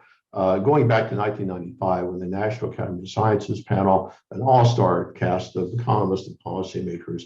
And if you read their own book from 1995, anybody who's interested in that, sorry about that, because most of the ideas are there already, and most of us are kind of commenting on it. There are really some excellent analysts at the Census Bureau and at BLS who worked on this and thought very, very deeply about it. So a little, with some temerity coming into this literature, how we got interested. I was on a National Academy panel on how to reduce child poverty a couple of years ago, and I've never done any work on measurement of poverty per se, and didn't think I really had anything to add. And then I thought I saw an angle here that hadn't been recognized. I talked to John about it, and he agreed, and John been correcting me on that ever since. So that's what it's about. We have an idea here. Why is it important? I don't think I believe it's a very important social indicator, how we're doing, and it's also important because we can assess the estimate of government policy on disadvantage in the U.S., and that's a very important goal of government. There are two measures that are out there: income and consumption, and we're going to talk about both of those in a bit more detail in a second. And the idea is both. If you're not familiar with this literature, I'm assuming a lot of you don't spend your days and nights reading about poverty measurement, because you can really get in the weeds here. But anyway, get simple. The basic idea is really simple. There's got a threshold, so somehow defined, and you measure people's resources, either their resources, their income, or their consumption. And if you're below that line, you're called poor. If you're not, you're not poor. And I should immediately say right here that the threshold, like what it means to be poor, is really ultimately a socially defined construct. It's not really a scientific matter. What does society think you need? What are the basic set of goods? And so it's subjective, and it should be subjective. At the same time, a really important point here is going to be, we don't really know what it is, and you should try different levels. It's not really a good idea, I think, as an analyst, to pick one number and just count people below or above it. That's been discussion in a lot of literature, but it's going to come in and be very important in what John and I have done here. Okay, so we're going to argue the following. And again, some of these things this is not rocket science. This is really a simple point.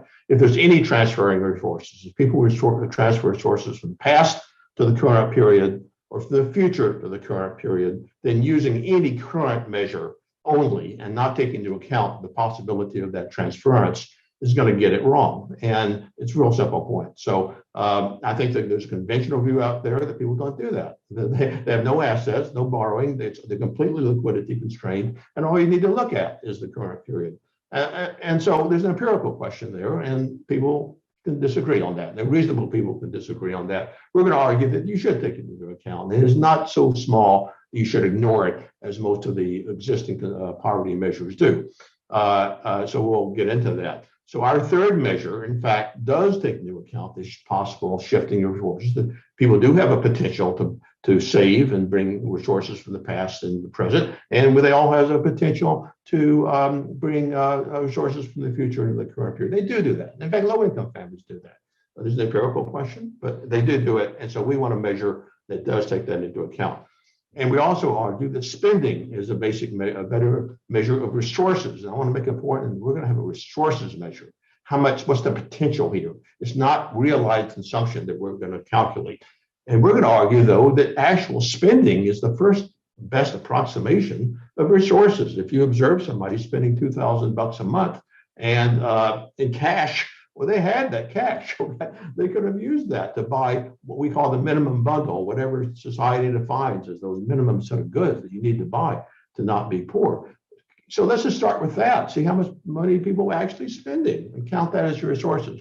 But then we're going to go beyond that and say, okay, but they could have been a little bit more resources from the past into the present. They could have been brought a little bit more resources than they did from the future into the present. And therefore, let's add that in and call at their total available resources. And we're going to look at liquidity here. Of course, we're not going to have a lifetime measure here. The poor can't do that. But let's look at their liquid measures they could shift around. And we're going to call that liquid available resources.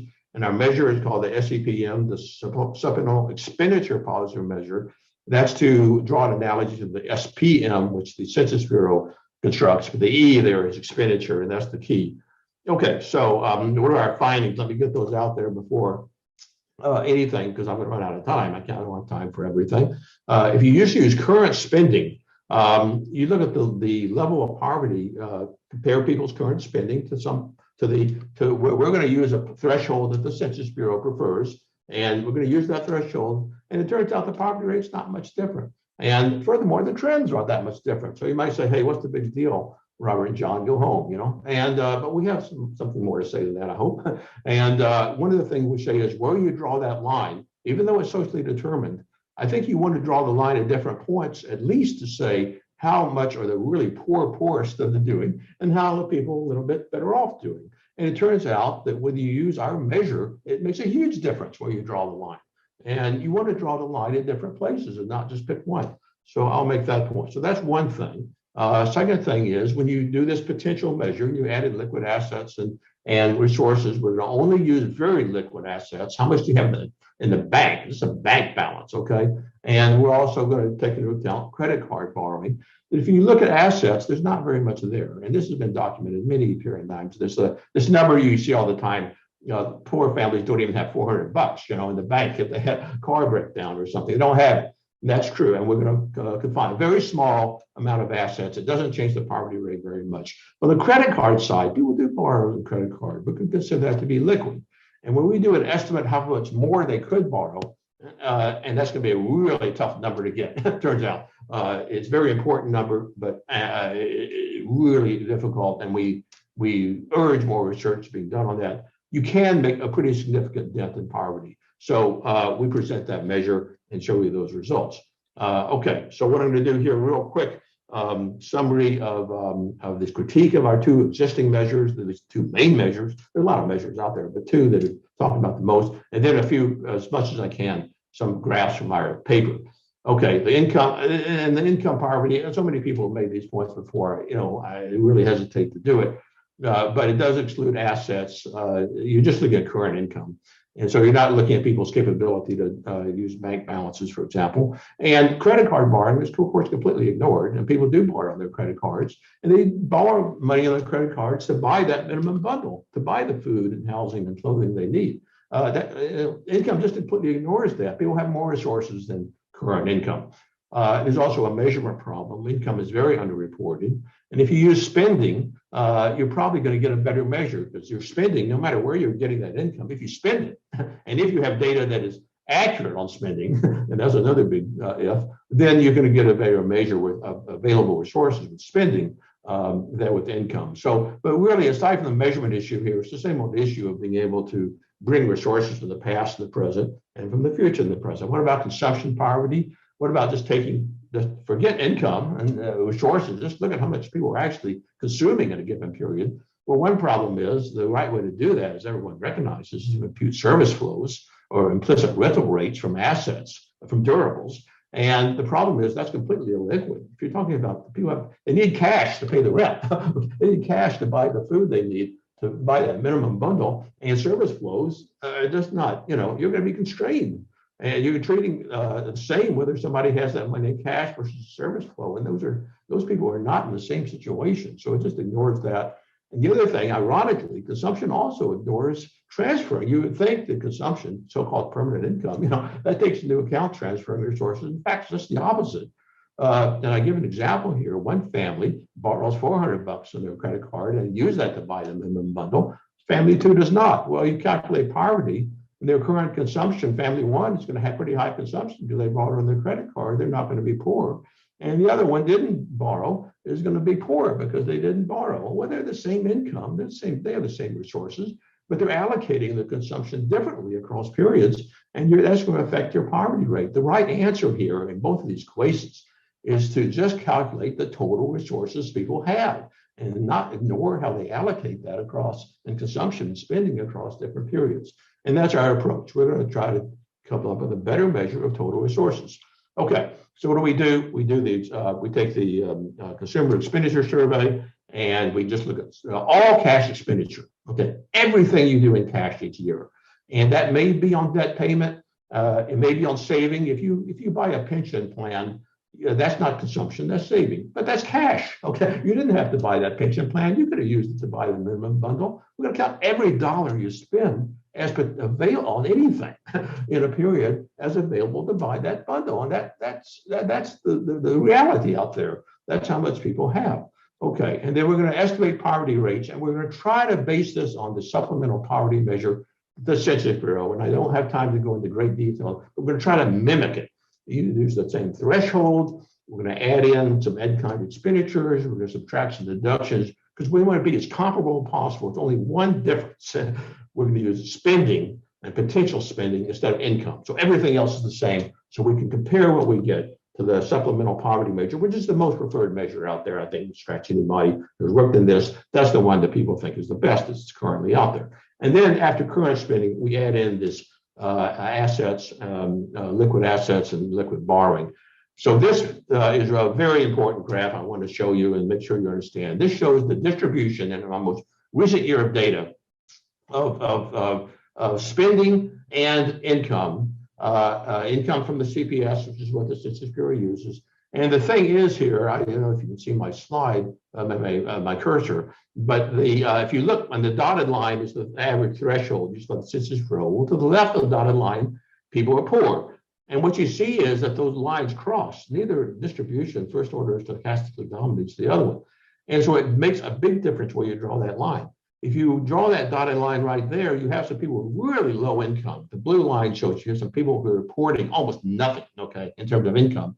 But you don't have very many people down there reporting almost no spending. The spending is concentrated. The mode is a little bit above the poverty line. So it makes a huge difference. Now, if you draw the dotted line right where it is, it turns out, and this is what I'm going to show when I said the poverty rate is about the same, they kind of cancel out. The proportion of spending to the left of the line is about the same as the proportion of income to the left of the line. But you draw that line a little bit higher, you draw that dotted line to the right, move to the right, you draw in a lot of spending, people with low expenditures, and then the spending rate, poverty rate is higher than the income rate. You draw the dotted line down farther to the left, you're going to have more people with low incomes than low expenditure. So you're going to get a complete flip-flop. And the answer is obviously to show all of them, okay? You're showing the distribution of resources, in one case by spending. We think spending is better, okay? Because we think that's a better measure for all the reasons I said. But it will matter a lot.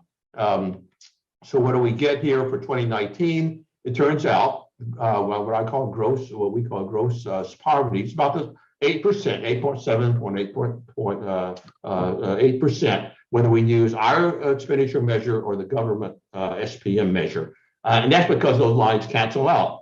But they're not the same if you draw that line even below or above. We have this thing called net. I don't have time to talk. That's where you take out deductions. But that matters too. If you take out deductions, this line shows if you take out some work-related expenses and stuff like that, you shift both lines to the left. Everybody has lower income resources, but you move more expenditure people over the line than income people. And then you're going to get the spending poverty rate to be higher than income. There's nothing wrong with that, but it just shows how important that is. Okay, so here are trends, and trends show here the red lines are our measures of our expenditure poverty from 2004 to 2019. And the solid lines use our gross and the dotted lines are net. Again, I don't have time to really talk about that, but it doesn't matter. Since 2010, they both trended downward and they're not too much different. Now, if you drew the line at a different point, you're going to get a reversal depending on where you draw the line. There's some differences before 2010 we can talk about, but it's when I said if you use the government threshold, you get not too much difference for the current spending. And I'll end with this one because I'm already up on my luxurious 15 minutes. And this one adds in those potential. Okay, the red line up at the top is the one I showed you before from 2004 to 2019, our expenditure poverty measure. The blue one actually is when you consider people's repayment of credit card debt to be available. And we can argue about whether that's available or not. If you don't pay off your credit card, then you might be in trouble later. If you take that out, though, you get people don't pay very much on their credit cards. So you go down to the blue line, not much difference. If you add in the amount they have in their cash in their checking account, you get about half of a 100% reduction, but no real change in the trend because that hasn't really changed over time. And then if you add in credit card debt, it really matters whether you just take people who already have a credit card, and we had to estimate how much more they can do, and the data is terrible on it. So, but we did our best looking at other sources of credit card limits and how much unused credit there is. If you take people who already have credit cards, you didn't get too much change. You go from the green line to the dotted line right below that. But if you look at the people who don't have credit cards and say, well, suppose take the polar case where all of them could go get a credit card and borrow a certain amount of money, you get a couple of percent, potentially a couple of percentage points reduction in the poverty rate. And we are not claiming that we have the right answer here. We're just establishing the potential importance of this issue. So anyway, I am out of my time and I want to hear the discussion. So I am going to stop my screen sharing here as soon as I can here and turn it back to Jim. Okay, so thanks so much. And thank you for reminding all the other speakers about our generosity and giving you 15 minutes. The first discussant is Catherine Edden. Hi, I think, Helen, are you going to put up the slides? The speakers will share their slides, but I can do it at 2, yeah, if you prefer. Luke, do you want to put them up on your screen?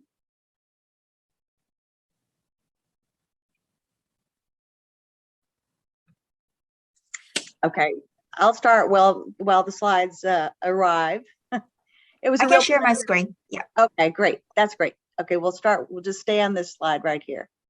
Looks good. Looks good.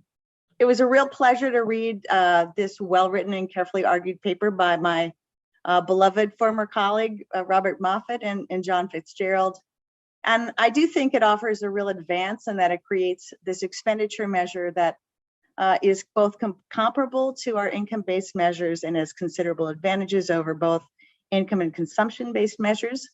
The paper, though, really takes me back in that it highlights the conundrum that has been known for decades, thanks to the CES, and that is that among the poor, reported expenditures are much higher than reported incomes. Now, the paper implies that this gap is error, specifically the underreporting of government benefits. But I'm going to argue that the gap is what's really interesting.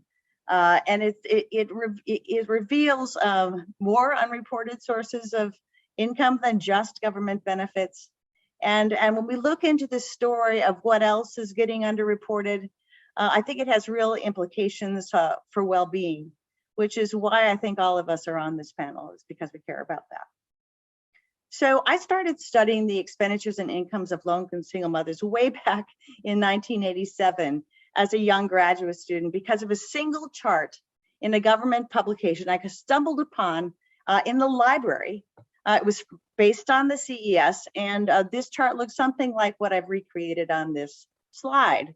And what's probably grabbing your eye and my eye is that in the bottom fifth, households are reporting spending less than a third, 3 times what they earned. So this chart and the mysteries it implies sent me on a 6-year journey around the country to learn more using in-depth interview methods about how low-income single mothers made ends meet, because all of those folks by definition are in that lower part of the income distribution. With my colleague Laura Lane, I conducted repeated in-depth interviews with nearly 400 respondents. And if we go to slide 2, this is what we found.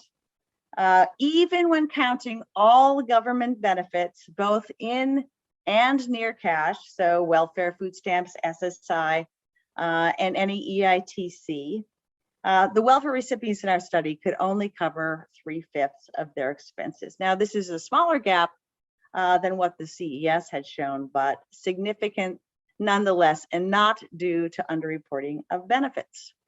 So if you move to the third slide, here's what they did to survive. The warm colors, if you remember your art lessons from childhood, are the 2/5 coming from other sources, unreported survival strategies mothers employed to fill the gap. And one question we asked in the book we ended up writing on this study, Making Its Ends Meet, is to what extent did these survival strategies, all covert, actually compromise the well-being of the families that we interviewed? Our answer way back in 1987 when the book was published was sometimes a lot. But what about now? So let me draw on some examples from recent work, not just with single moms, but from poor households across the country more generally.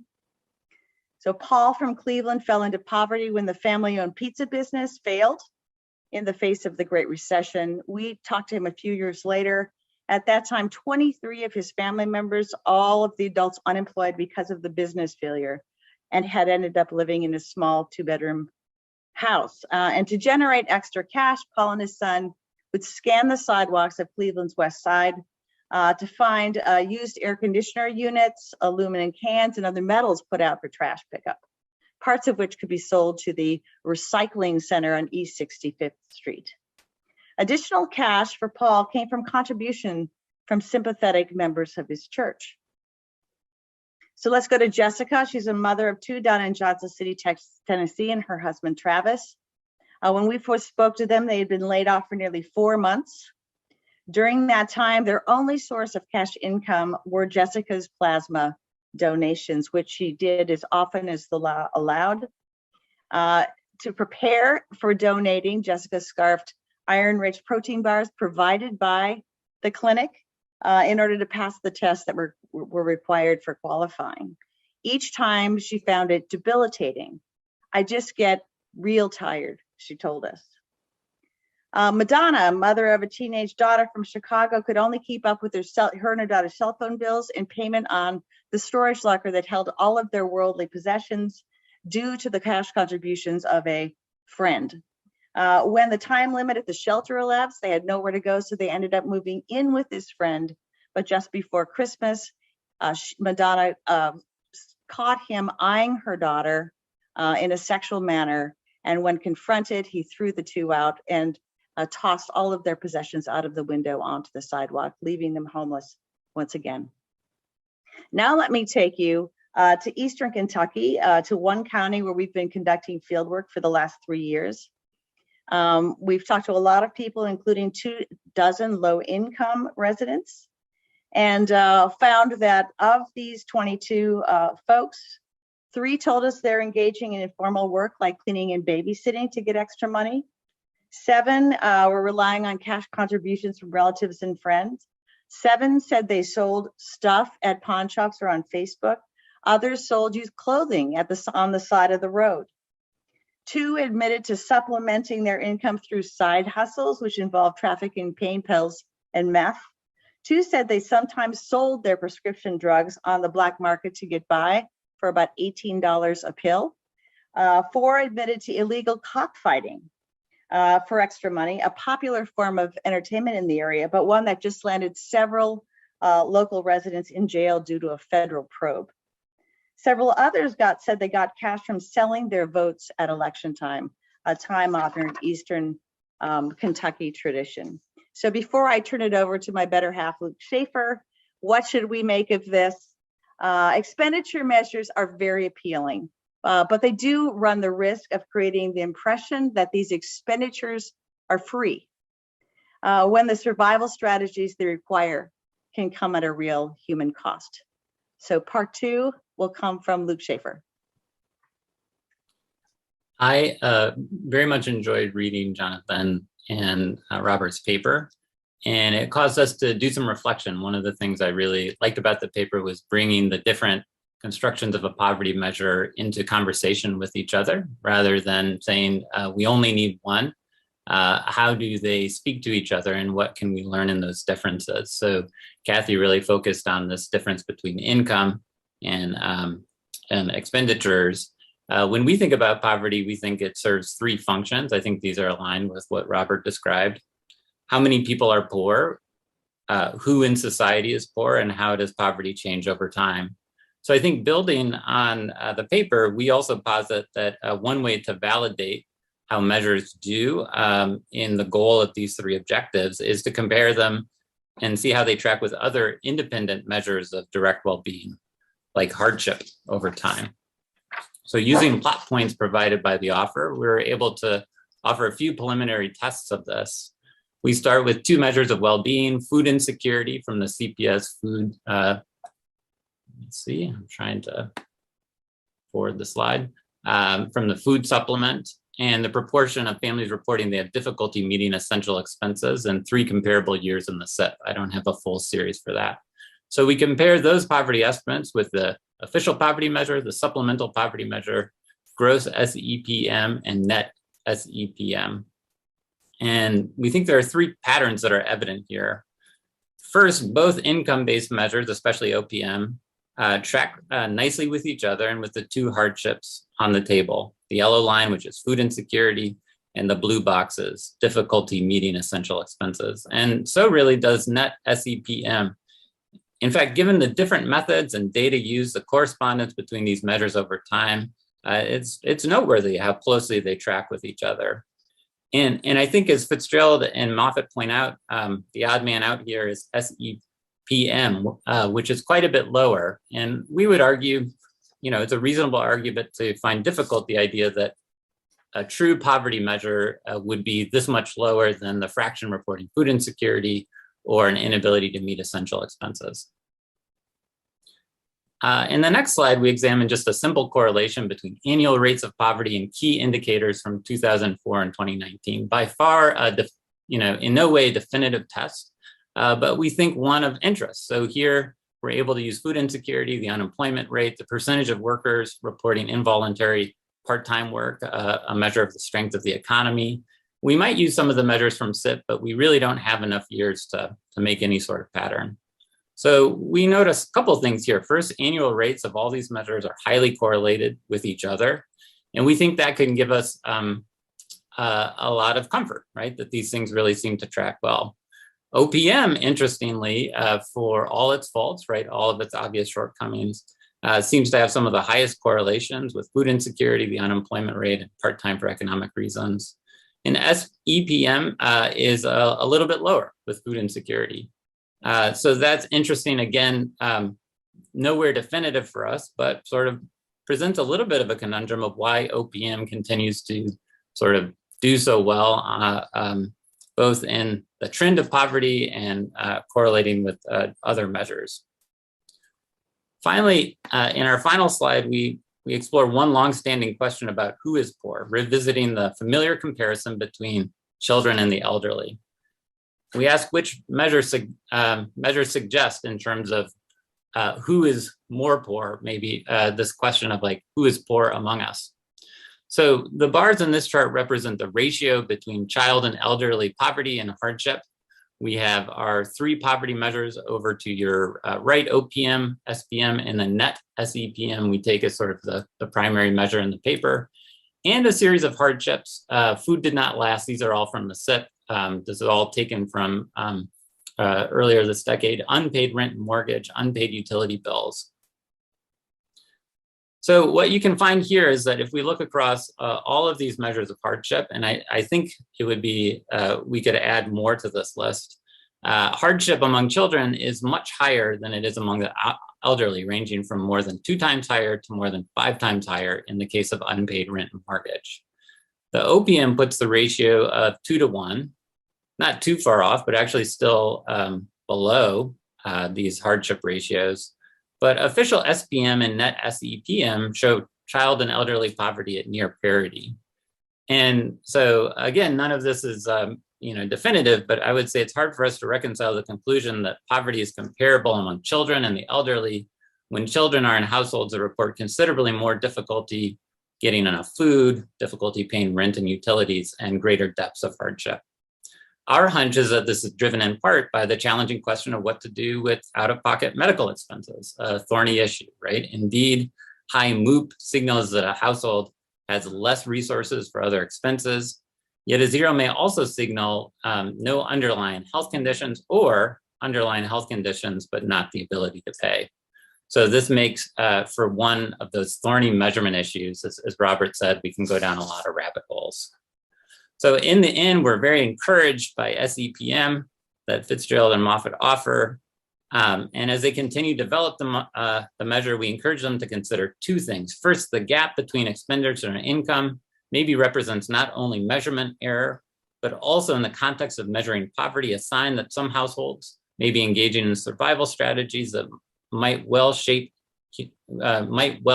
indicate human costs and be deleterious. And second, rather than singularly focusing on internal validity of a poverty measure, consider the degree to which we might accept that all measures are imperfect and work to bring them into conversation with one another.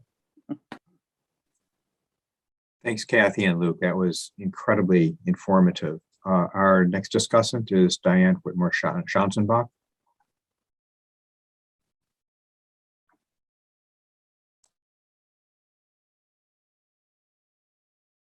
You're on mute. Sorry about that. Let me just get my screen shared. There it is. Fantastic. Thanks so much. The other commenters said that they really enjoyed reading the paper. I'm not going to lie. I found the paper to be pretty broccoli-like. It was good for me, but it was, it was some hard slogging. And so I'm hopefully going to provide some clarity for folks who didn't read it 6 times like I had to.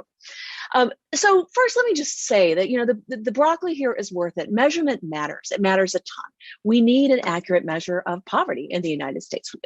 Measurement matters to tell us how many people are poor, who are the poor, among all Americans, and then how has poverty changed over time. In particular, how we define resources and then the threshold really matters here. And furthermore, sort of how we adjust over time also matters.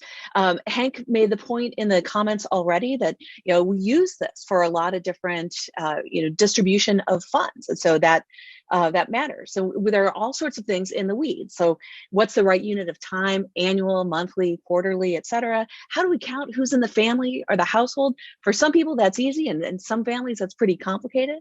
And also, should we really have the same threshold in rural Arkansas versus New York City? Probably not. All right, so sorry, my screen's going a little crazy. All right, so I feel like they underpitched the huge improvement between the official poverty measure and the supplemental poverty measure, which they call the supplemental income poverty measure, SEPM. So let's just start. I tried to sort of make a little table here so you could, follow it. So let's talk about the official poverty measure. It uses cash income. So it includes any sort of cash benefits or in earnings plus benefits like Social Security, unemployment insurance, veterans payments, retirement income, etc. But it ignores other income like SNAP and housing assistance because that's not cash. Those are in kind. So you should sort of think of this as a gross before tax cash income measure that is part of the official poverty measure. They don't do anything to account for taxes, which could actually be negative or positive in this part of the income distribution. And then we'll talk about exclusions in a minute. All right, so we've got sort of what we have as the income, but then let's talk about what does it mean to be poor according to the official poverty measure. And so I think many of you know, even if you're not a specialist in this subfield, that we designed our poverty measure by looking at how the USDA defines what it means to have or to buy, how much it costs to buy a thrifty diet. Back in 1963, we figured out people spend about a third of their income on this. So let's take that diet plan and multiply it by 3. Back in 1963, And ever since then, we just adjust it by the consumer price index. We recently landed a helicopter on Mars. We can certainly do better in terms of defining a threshold of what it means to be poor in the United States. And so, as Robert mentioned, there's this all-star panel back in 1995 that put forward the ideas behind the supplemental poverty measure. Again, I just can't emphasize enough, this was a big step forward. So to start, they use a better measure of income available to purchase the goods that you need. So of course, they start with the same cash income, but then they adjust for taxes. And like I said, that could be negative or positive. But then they also sweep in the in-kind benefits. So much of the safety net that we have comes from these in-kind benefits like SNAP, like housing assistance, school meals, WIC, et cetera. And of course, if we're going to spend that, they should count against our poverty rate. So that's sort of how we think about income. But then there's a big, additional piece on the income side here, which is they exclude some money that's earmarked for things that can't go to purchase that minimum bundle that Robert talked about. So a big one of those is medical out-of-pocket spending, which can be really pricey, but you can't use that same money for food. Also, work expenditures, childcare expenses, and then childcare, child support payments that are paid out. So all that gets subtracted off of the resource measure in the supplemental poverty measure. So then they also have this big improvement in terms of the threshold. It is in the supplemental poverty measure anchored then to a point in the spending distribution for four ingredients: food, clothing, shelter, and utilities. We refer to that as FCSU, plus a 20% wiggle room. I need a little bit more money than that. And then that is done with a moving average, a 5-year moving average, which has the benefit of meaning that you've got a nominal threshold. You've got nominal income. You can just compare those, and we don't have to take a strong stand about which CPI do we use to adjust across time. There's also some geographic adjustments for differences in costs of housing. So none of this is perfect. We can quibble, and we have quibbled with every single bit of it, but the difference between the OPM and the SPM was a huge improvement and a reasonable approach. But then what was shocking is they just don't change it. They're just not that much different. The two of them, the supplemental poverty measure is a little bit of a higher level, but they track each other really very clearly. So that was a surprise, but we felt like, all right, it's a better approach. Sounds good. So then in comes consumption poverty that was really fleshed out on the pages here in BPEA about a decade ago by Bruce Meyer and Jim Sullivan. And it looks a lot different here. Now, of course, economists, we think that consumption is probably a better measure of permanent income than annual income is, just because of fluctuations.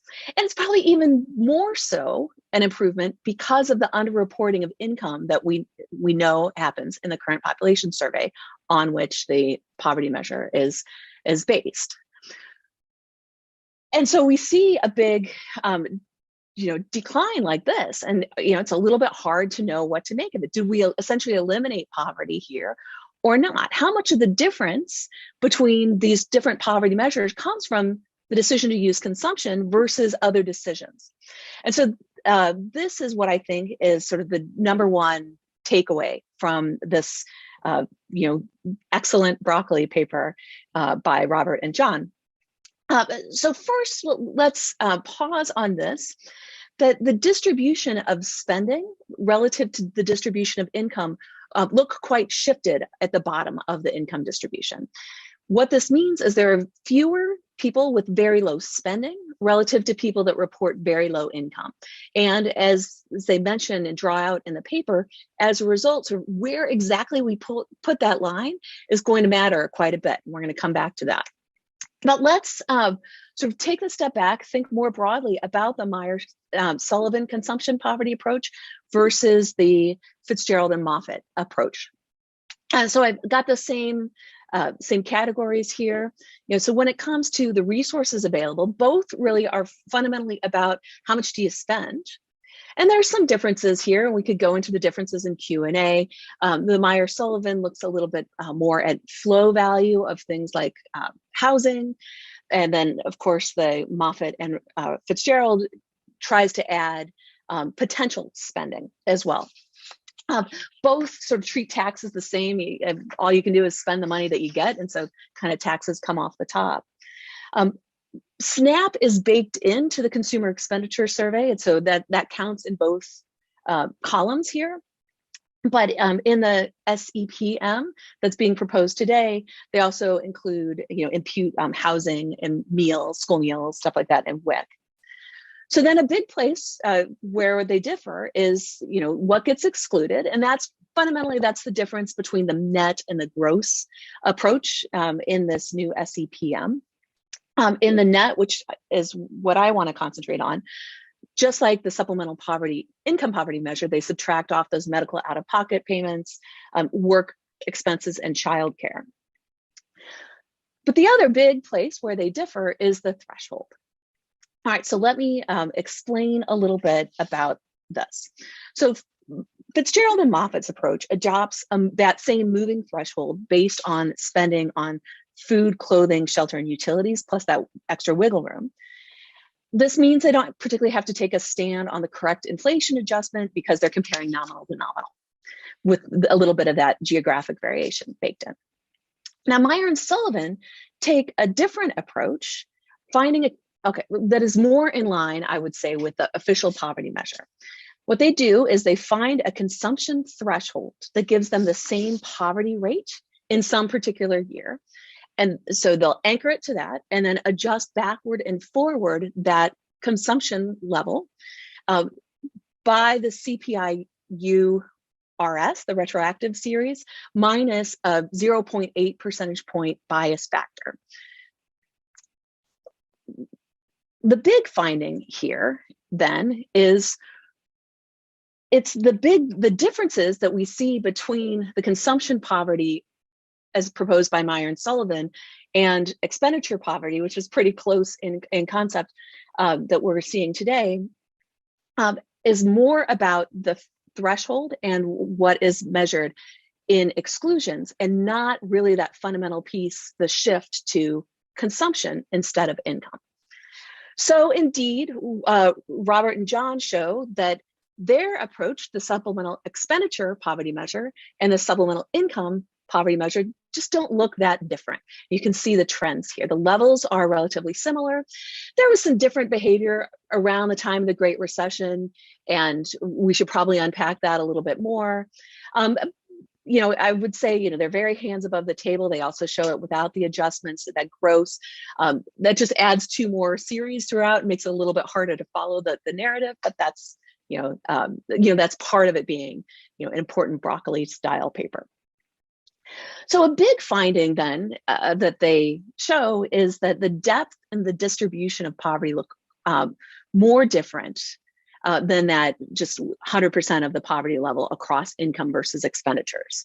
So if we go down to the very poor, many fewer people are very poor according to the expenditure measure. And if this is right, which I think it probably is, this is good news indeed. Now, on the other hand, if we're looking at less than 150%, sort of the near poor, there's also a big difference here. And that just mechanically happens because there's such a mass of expenditures right there around the poverty threshold. So according to the expenditure, 1 in 3 people are near poor, whereas if we look at income, it's more like 1 in 4. Now, just to show you the differences across race and ethnic group, across the two approaches, both approaches have higher poverty rates using the adjusted net expenditure approach. The percentage increase is pretty similar across the race and ethnic group. It's a larger percentage point increase for Blacks and Hispanics, of course, because they are from a higher base. Now, so what they claim is sort of the big finding of their paper, or the big contribution here, is let's incorporate liquidity. And I think this is a good idea. It's a good insight to be thinking about potential spending. And what they show is they actually not much of it comes from savings, but more comes from unused credit cards.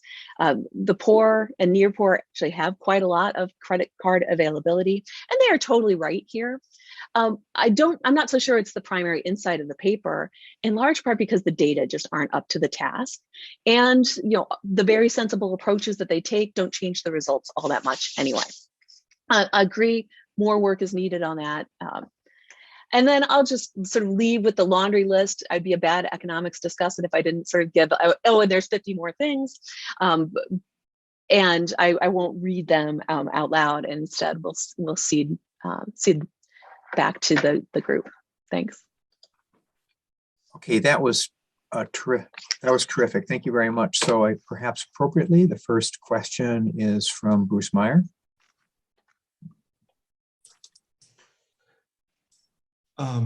Thank you, Jim. Given that there are many people who want to talk, I'm going to be very direct and not waste a lot of time.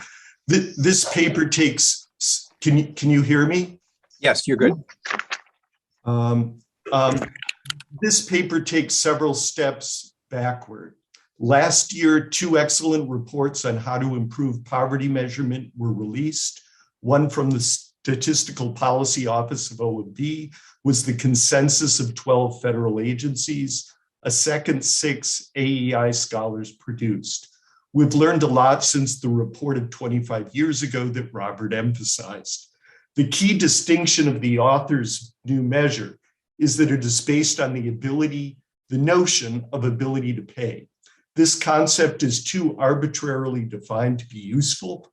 Households have access to all sorts of resources, and it's not clear which resources should be included. The authors include unused credit card limits. What about ability to apply for other credit, such as a second mortgage or a reverse mortgage, or for that matter, the option to increase labor supply? By what metric do we decide what to include or exclude? This measure removes economics. A consumption measure is based on the permanent income or life cycle model. This measure abandons the notion of revealed preference that we learn from people's choices about what they believe they can afford.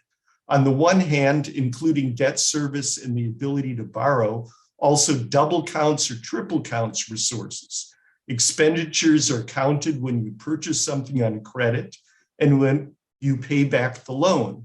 On the other hand, this measure omits much of the first and third largest consumption categories, housing and transportation. Jim Sullivan and I found in our 2012 JEP paper that 75% of the SPM poor own a car, 41% own a house. The numbers are probably higher for this new measure, given the omission of the flow of consumption from owned houses and cars. This paper should also recognize that thresholds are arbitrary, which is clearer than saying they are socially determined. Even Molly Orshansky called the thresholds arbitrary.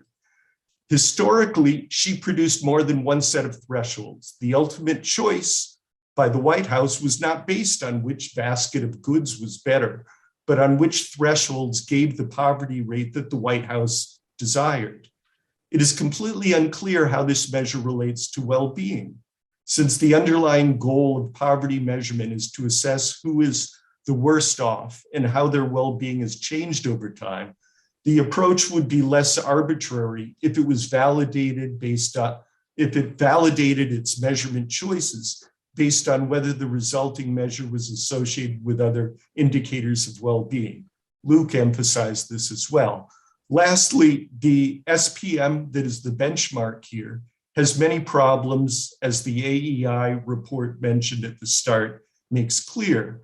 These problems include lower association with hardship measures than the official measure, or consumption poverty, which does the best of the different measures. Thank you. Okay, thank you, Bruce. Let me just take one more comment from Catherine Abraham. Great. Thank you, Jim. Bruce has covered some of the points that I wanted to make about the paper, but let me just briefly summarize. The first comment I was going to make is that, although I agree very much with the authors that any single year measure of either income or expenditure is going to be problematic as an indicator of poverty, I'm really uncomfortable with the solution that they have implemented. Think about somebody who in period 1 borrows on a credit card to pay for things. That's going to get counted as expenditure. In the next period, then they're paying back their credit card. You're counting that twice in the measure that's being proposed. I think there's possibly an alternative to, as a practical matter, try to address this issue, and that would be in measuring poverty, instead of just looking at single year income, to look at income averaged over a period of years, though obviously our data infrastructure isn't set up to do that well at this point. A second comment I would make is that in thinking about all of these different measures, I'm not sure it's meaningful to compare the level of poverty across the measures. I draw an analogy to the different measures of unutilized labor, U1 through U6. They tell you very different things, but I wouldn't look at U6, which includes involuntary part-time workers and discouraged workers and the marginally attached, and compare it to the official unemployment rate and say, oh, unemployment's really higher than I thought it was. What I think is meaningful is to look at how the different measures trend over time, but not to compare their levels. And just a third comment that picks up on something that both Luke and Bruce talked about, which is in thinking about if you're going to pick just one measure, which one it makes sense to pick. I think it does make sense to look at how it relates at the household level to other indicators of difficulty or hardship. And I don't think this measure necessarily fares well in that regard. Okay, so let me go back to the authors on this, and then I'm going to return to the question queue. So Caroline Hawksby, Robert, Bob Hall, and Hank Aaron. But Robert and John. Okay, well, maybe I'll take a stab at some of these initially. I think it is clear that trying to relate poverty measures to measures of hardship is important, and I hope that we can try to do more of that.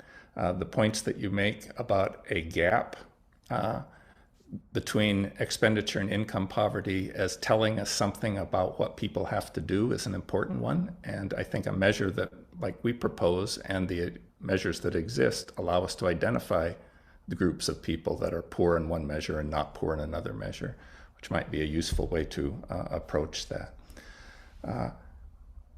To the main questions about Bruce's comment about consumption always being the ideal measure, I think it depends on the point of view of the purpose. If our purpose is try to be policy relevant to decide who is destitute and how we want to try to design policy to deliver services or income to that group, then I think it's fair to say, let's try to identify people who can't afford a basic bundle. If we pull out all the stops, let's assume that they can max out their credit cards. Let's take their bank balance down. Let's see if they can afford a basic bundle. And if they cannot, then they are poor in a sense that should be relevant to policymakers. Now, we can quibble about the kinds of resources that you want to say are liquid, because that certainly depends on the time period. Over a very short time period, which is kind of what we're concentrating on, certain things are liquid. As we extend it towards a consumption measure where we're going to look over a long period of time, then potentially other types of assets become relevant. But if we're just trying to identify over a policy relevant period who is whose well-being has been compromised by their resources, then I think our measure is a step in that way. I don't want to take up too much time. I'll let Robert or other people chime in.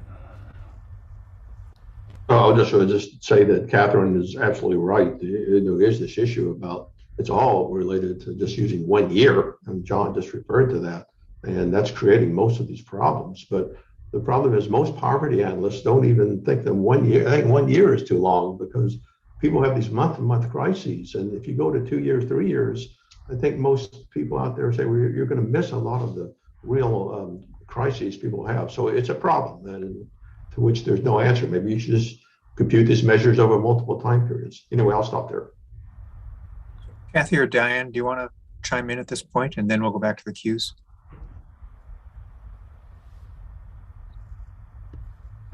You're good. Okay. Yeah, no, I think the points are taken. I just want to, I think, maybe remind folks that most of the exposition in the paper doesn't add the potential spending. Most of the analysis is more closely aligned with sort of the Meyer-Sullivan approach. And that's a numerical statement, right? I mean, it's not that substantial a contribution, right? I also just wanted to point out that in our first table, it was the gross and not the net SPM that was way down below the others. So, you know, it was hanging right in there. Otherwise, with those first two measures of hardship, the net SPEM. Okay, thanks. Caroline Hoxby. Thanks. I just wanted to thank the authors, Robert and John, for a very interesting paper, and the discussants, Catherine, Luke, and Diane, for excellent discussions that were really helpful to my understanding. What I want to ask about is the definition of a household. So we normally measure poverty at the household level, but as Catherine noted in her discussion, not a lot, but a substantial chunk of spending comes from networks, which could be the person who maybe fathered the children for a single family mom. It could be someone who could live in your household. It could be like a parent who could be a part of your household, but is not a part of your household, in fact, because they just happen to live someplace else, or that's not how you define your household. And given that these networks are a very important part of spending for those with a very low income, I wonder if we shouldn't think hard about how we define households for very low income people. I mean, after all, if the single mom were to somehow marry the father of her children, then all of a sudden she might be non-poor, even though she's poor. And in fact, even if she's not getting child support from him, perhaps she's routinely getting some amount of cash from him, and that's the thing that allows her to spend as much as she does. So I guess I'm just really interested in this household definition thing, because I think it's very important, and also middle income families often have different household composition than low income families do. So that's my comment. Thanks, Bob Hall.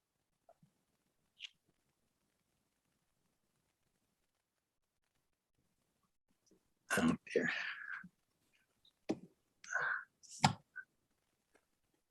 They don't make it easy. Okay. The main thing I wanted to say is that there is a new panel. I can't say that it's an all-star panel because I'm a member of it. But the CNSTAT, and administered by the National Academy, has a panel that'll meet for the first time next month, called Integrated System of U.S. Household Income, Consumption, and Wealth. So this will focus on producing improved inputs to measurement of important things such as the incidence of poverty. I do want to push back, like almost everyone has here, against the notion that a certain paper in 1978 said that consumption properly measures the well-being of a consumer, because as a practical matter, at the individual level, there is transitory consumption, and adjusting for the measure to decide what to do about the transitory component eliminates the claim that consumption itself is the unique perfect index, even though I thought that was a great idea in 1978.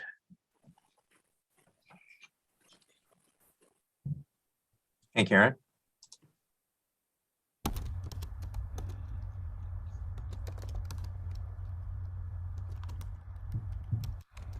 Oh, okay.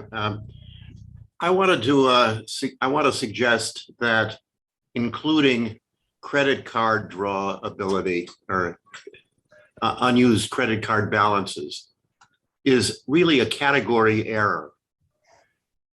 It is essential if you want to measure the capacity of an individual household to sustain a level of consumption for the reasons I think that Robert and John Fitzgerald mentioned. But poverty statistics are not about the status of individuals.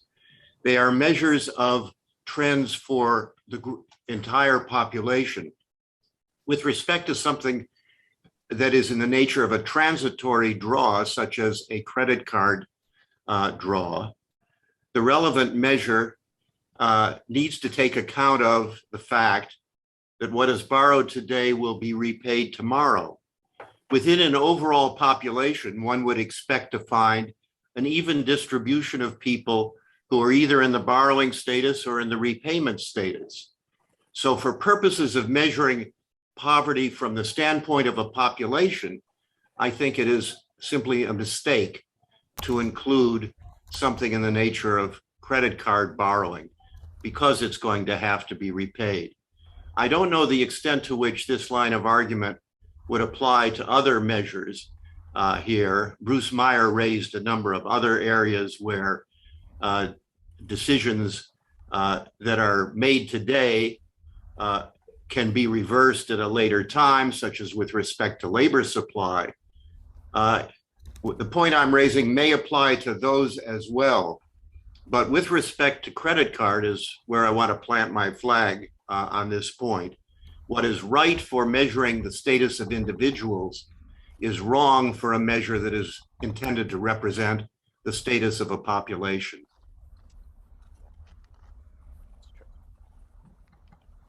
Okay, Justin Wolfers. Thanks. Let me surprise you a bit by focusing on the linguistics of all of this rather than the economics. The paper says that it's about how to measure poverty. When I teach poverty, I start by telling my students it's really interesting, but we can't make any progress without first asking what is poverty. Linguists, when they then talk about definitions, draw a distinction between a prescriptive versus a descriptive analysis of what a word means. And it seems like everyone here is taking a prescriptive approach. They're sort of saying, we're the experts on poverty. Let us tell you what that means. So much so that Bruce Meyer is even willing to say that consumption's ideal. And I guess I want to step back and say, are we really the right people to be prescribing what the word poverty means? We're all upper middle class. Few of us have spent much time in poverty. And it's not even obvious that we're the relevant consumers of data on poverty, right? That's likely either policymakers or it's voters holding policymakers to account. So I think this sort of ends up more as a plea to the panel, and this is a great panel. It's the leading poverty scholars of their generation.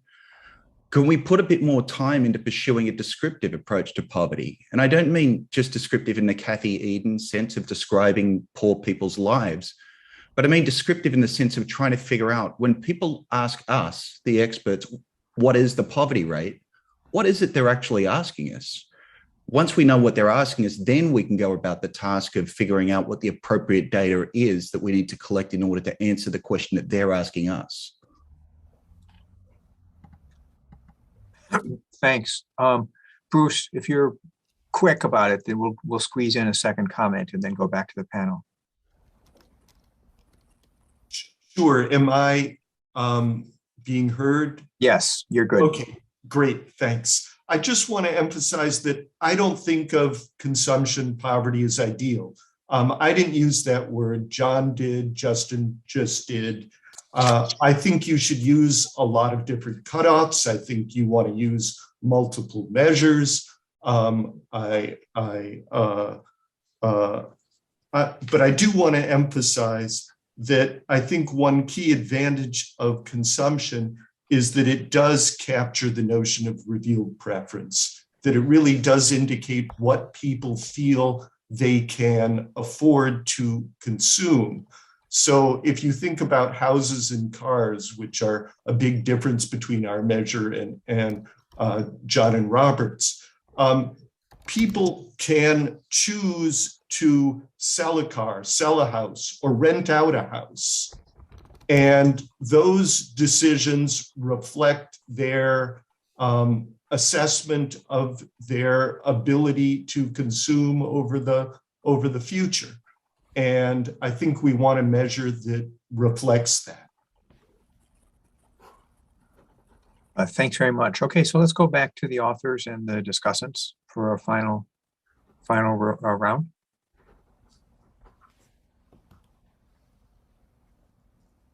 Robert, John? Oh, I just want to say, to Hank, Bob was right. And there's transitory consumption. And it's not just that there's transitory consumption, but there's a distribution that some people experience and some people don't. So that affects the cross-sectional distribution of consumption. And because the poverty rate is a distributional measure, how many people below the cutoff, the poverty rates can be affected by transitory consumption. So, and plus you have to deal with the fact that some people borrow in their credit cards and some people don't. So if you want to just say people who borrow on their credit cards are not poor and the people who don't are poor, I just don't think that's what we want to do, So it's a very hard problem. And like I said, there's no easy solutions here, but I think our current treatments are not really acceptable, to be honest. Sean? I think the issue of sustainability of the measure it's complex, because something can be sustainable over a long time period, and yet you're constrained over a very short time period for food buying, let's say. So at some point, you just have to make decisions about how to proceed. And I think trying different measures may be a way of going about that. But clearly, I think we need everything from relatively short-term measures to perhaps longer measures. Catherine or Luke? I was going to say I really like Justin's idea of trying to get I would be curious. I often ask my members of my class where they would cut the poverty line or what they think it means, and they often answer they have an answer that's much higher usually than what our thresholds are, but they're not a representative sample. It'd be interesting to take that approach. And I think it might get to something that Robert mentioned. I'd be curious how the public and the policymakers, I guess, would weigh in on the question of timeline. So I've really come to believe that shocks are themselves a major challenge. So somebody who's sitting at 200% of the poverty line for 2/3 of the year and then sort of spirals down to no income coming into the household may be worse off than someone who averages an annual rate that's more stable. So I think that's an area where in measurement, we really all need to be doing more thinking. And I realize that's not easy, but I'd also be interested in what a broader population might think about those types of questions too. Thank you. And just final words from me, to be sure, a lot of the comments are about the difficulties in measuring the flow value of durable goods. And we need to do just a better job at talking about that, thinking about it clearly, and being transparent in the measures. Agree 100% with Caroline Hawksby's point that the family definition is complicated and we are probably doing it wrong across all of these measures. And there's a lot of work going on about that. It's just, it's just hard. And then also, I didn't even get a chance to mention the economies of scale multipliers, the family size adjustments. I think we also know are wrong. And so there's so many pieces that go into measurement of poverty. At each one of them, we can write volumes and volumes on. It's a really hard problem. Okay, well, thanks very much. This was just, Catherine, I'm sorry, go ahead. Did you have I just wanted to second the Carolyn's wise comment. The household at the bottom in any study I've done over the last 30 years are fluid at best, and even living within the same house doesn't necessarily indicate that you're a household shares resources. So there are a lot of little technical questions here that are important, but there are also really big questions like, how are people faring? What is the texture of their lives like? And I think the resource bundles implied by these measures are just too low. If we had a camera and we could look into the lives of the people who live just above these measures, for example, I don't think we'd see a picture that would be very satisfying. Okay, so thanks a lot. This was just a fabulous panel, and thank you so much for the comments from the floor. So we are going to take a 20-minute break, or a little bit less than that, and reconvene at 12:50. So see you back in slightly 19 minutes. Okay, looks like we're ready to begin again. Welcome everybody back from our brief lunch break. The next session is on what have they been thinking, homebuyer behavior in hot and cold markets, and the presentation will be from Bob Schiller and Annie Thompson, and Bob will start us off. Okay. So this, do you have my slides? Yes, they should be up there. I don't see them. We can't see them yet, Anne. Oh, okay. Let's see. Well, in the meantime, I can start. Yeah, sounds good. I want to try to understand. We want to find some additional understanding about what it is that drives the recent behavior in the housing market.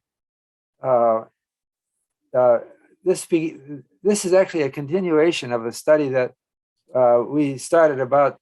Chip Case and I started about 20 years ago. You go to the next slide. Okay, so we got the slides all worked out. Okay. Is there a bubble in the housing market? And then more recently, we joined with Anne here to produce another Brookings paper called "What Have They Been Thinking?" Home buyer behavior in a hot and cold markets. So we've been at this a long time, and so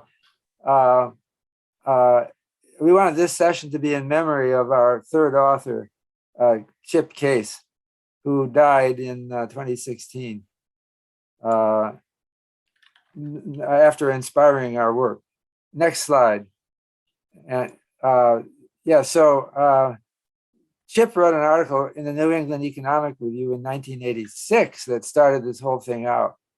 He was just then looking at the Boston real estate market and trying to explain why it was booming in the 1980s, and came to a pessimistic conclusion. So that's how I met Chip, through this article. I had been focusing on the stock market, not the housing market. Next slide. Oh, that's his article. Next slide. So what is the motivation for this? It's the boom in home prices that you can see in the blue line on this chart. Oh, Chip Case and I created the Case-Shiller home price indices so that we could test the efficiency of the housing market. That was in the 1980s. It's the Case-Shiller home price index. So this chart comes from my book, Irrational Exuberance, that looks at data back to 1890 for housing. So from 75 to the present, 1975 to the present, it's the Case-Shiller home price index, converted to real using the consumer price index. And before that, it's linking together some earlier indexes that I thought were close, but it was close. It's supposed to be, there's all supposed to be repeat sale in some measure, measuring the intrinsic value of an unchanging home. And what you see, if you look at the right, you see that home prices are not being driven by building costs, population, or anything else that we can think of. So that led to our desiring to find out what are people thinking It seems like it's driven by demand, changing demand for housing. Next slide.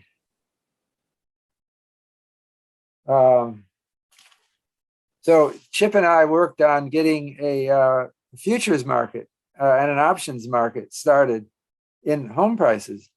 It's a basic theme of our understanding of this market is that it's amateur investors. Amateurs are everybody who wants to lead a normal life wants a home. So we have to kind of figure out how they're thinking to understand these movements. The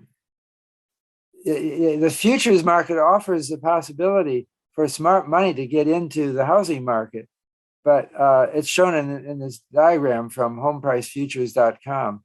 John Dolan is the market maker for it. We thought that the problem when there's no short sales of houses, as there normally is not, it's possible for them to get overpriced, and the smart money can't offset that by shorting the market. So we want to change that. Unfortunately, they still can't because our market never attained liquidity. It's funny. We thought there would be a surge of interest in our product. There's only minimal interest in it. It's funny about how people think. If we really want to understand, Greg Mankiw this morning emphasized real interest rates as a driver of economic events. Guess how often our respondents mention real interest rates? We have a survey that allows people to write in comments on any question. And we look at those comments. We have about 7,000 responses on our survey. And not a single one mentioned real interest rates. They just don't get it. We found one person who mentioned real price.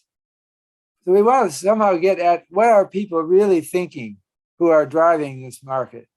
And that's so we continued to do the study that we started in the late 1980s. Chip and I started. We've been doing it every year since. So it's kind of, we wanted to collect data this way. The other thing is we're sampling home buyers with our survey. I'm sorry, I'm a little disorganized. My wife is in the hospital and I'm a little edgy right now. So next slide. This shows for Orange County, essentially Los Angeles metro area. The black line is the Case-Shiller Home Price Index. And the colored vertical lines show survey dates. One thing that immediately should jump out at you is that this curve is smooth through time. It has tremendous momentum. It doesn't look like the stock market at all. And that's partly because it's populated by amateurs or people with other things on their mind. And so there's nothing to prevent a bubble. You see the bubble forming, if it is a bubble, and it then will have its own course, unaffected by smart money, or relatively less affected.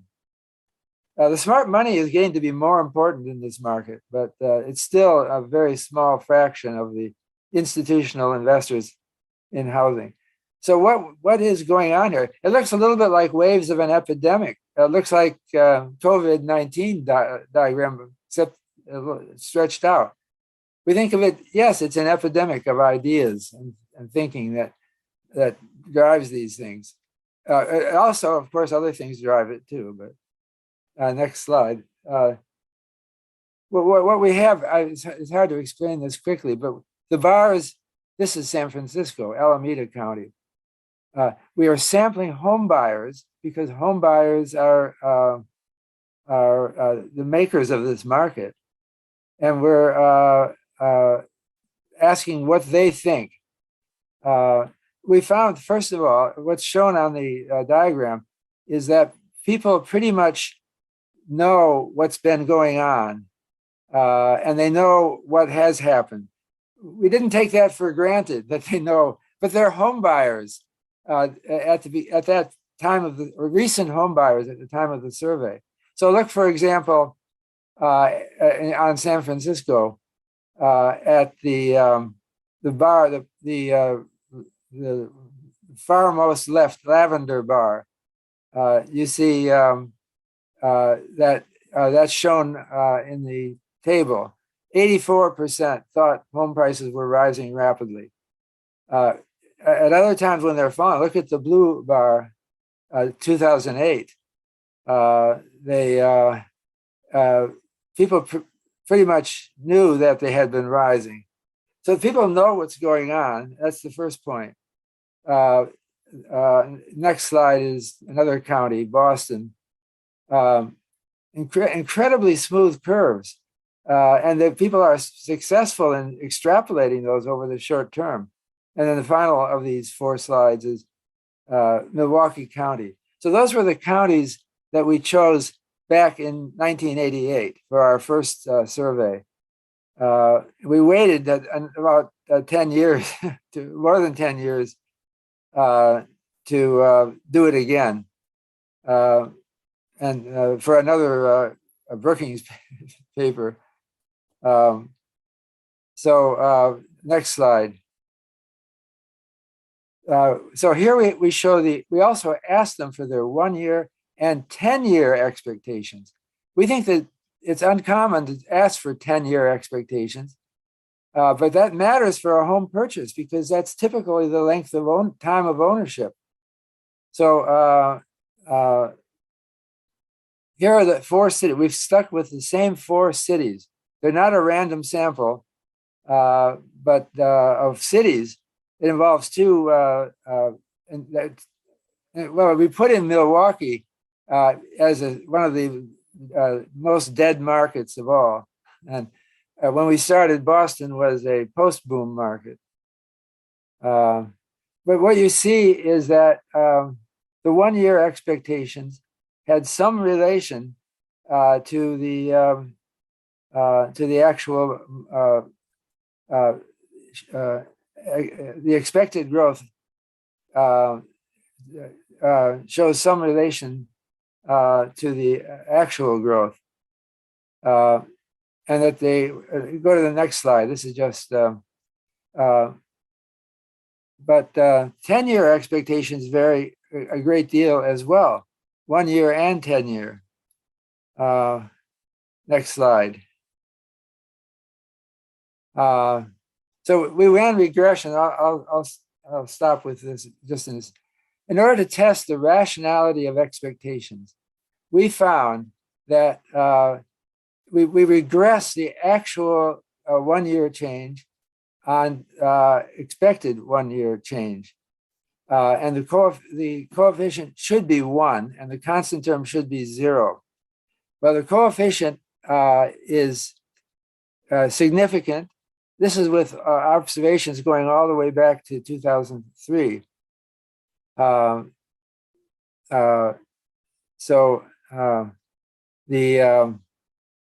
coefficient is greater than 1 for the 1-year expectation, showing that people do know something, but they're not exaggerating. They're for the 1-year expectations, they're less than responsive. They should.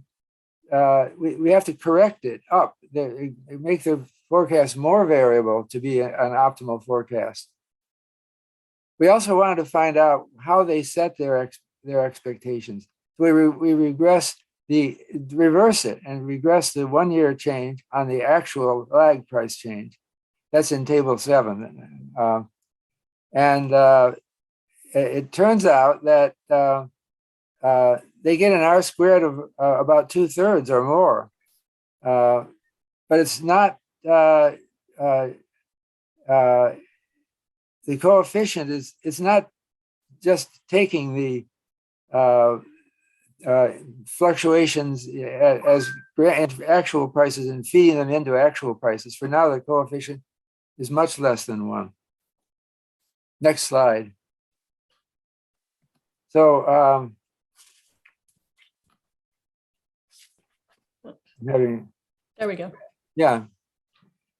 Now, this is just a scatter diagram showing the actual changes on the expected changes on the horizontal axis and actual changes on the vertical. And there's a definite upslope to them, but it's not a slope of 1. Next slide. And this is expected versus actual change by time period. It's the same chart, but it just shows that within shorter time periods, the model still fits fairly well. Not the latest time period, though. Next slide. And then this is my last, I'll turn it over after this to Annie. But this is a plot of the 10-year expectation with the 30-year mortgage rate. And you'll note that the 10-year expectation just before the great financial crisis, notably in 2004, was extremely high. And in the paper, we talk about what was on their mind, according to comments. But that was a time when there was a great deal of excitement about the housing market and interest in flipping of houses and the like.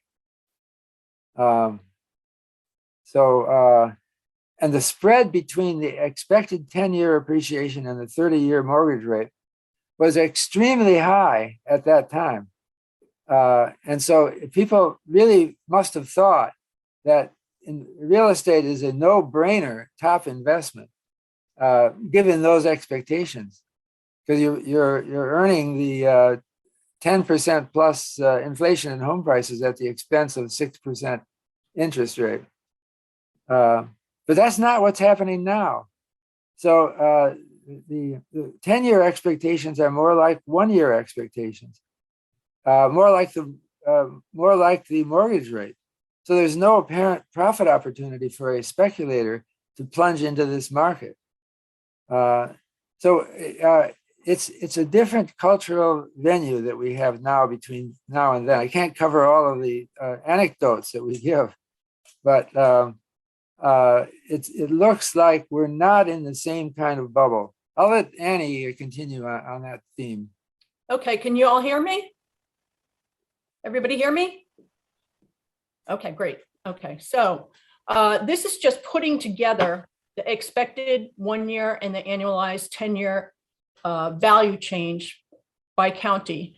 And kind of to Bob's point, what you see is early on that in general, the annualized 10-year expectations are much higher. So people were really optimistic. They expected prices to continue to rise and rise by generous amounts each year. But after the bubble burst and we started to get into a recovery, probably because they witnessed what had happened earlier, they started to be so much more, I guess, reasonable. And at that point, it reversed. 1-year expectations in general across locations became higher than the annualized 10-year expectations, which, is much more indicative of a cycle that's going to not have a bubble that will burst. One thing you do notice is in COVID times, especially now, in 2020, people were pessimistic about what was going to happen in the near term, but a lot more optimistic in terms of the following 10 years. And the opposite occurred in 2021, which is also good for rationality. People thought this is not going to last. Prices have gone up too much, too fast. It's going to slow down, and annualized value is going to be lower in the coming years. Okay, so we thought that was pretty interesting, that things have come back into balance, and the respondents, for the most part, sensed that 2020 things were not good, and 2021 forward they would be better, and vice versa when they answered the 2021 survey. So just to bring this back into context of the previous housing bubble, we've got some responses. This is within the survey responses about mentioning housing bubble. As you can see in the, right in the middle of when things were about to collapse or had collapsed, that reached a peak. That's a percent of responses that included housing bubble. It fell back down to basically 0 in 2015. And then more recently, it's gone up. And those are generally people that are thinking a housing bubble. We're in a new bubble, okay? So they see what's happening in the market essentially. And we also did some searches on just for words that you see, appearing more frequently. So we looked at flipping, and these are from a ProQuest search. And so these are articles, newspaper articles or internet mentions of house flipping and bidding wars. And you can see that beginning really, the house flipping is generally a straight upward line. The bidding wars, you see really shooting up. And the left hand is the bidding wars. And you can see it shooting up, not just very recently, but really it started in 2018. And now, there's 5% of articles that mention bidding wars. And I must say that we're looking for a place for my son. And I asked the realtor why are, just basically what's going on here. And they said, well, what we do is we put a really low price on the property. We get a ton of people to come in.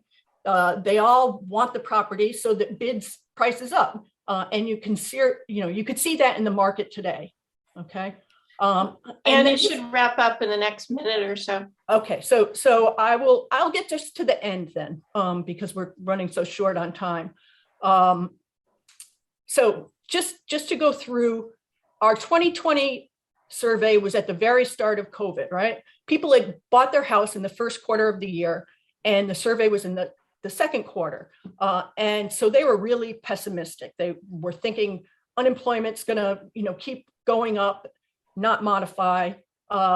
They thought things were bad, okay?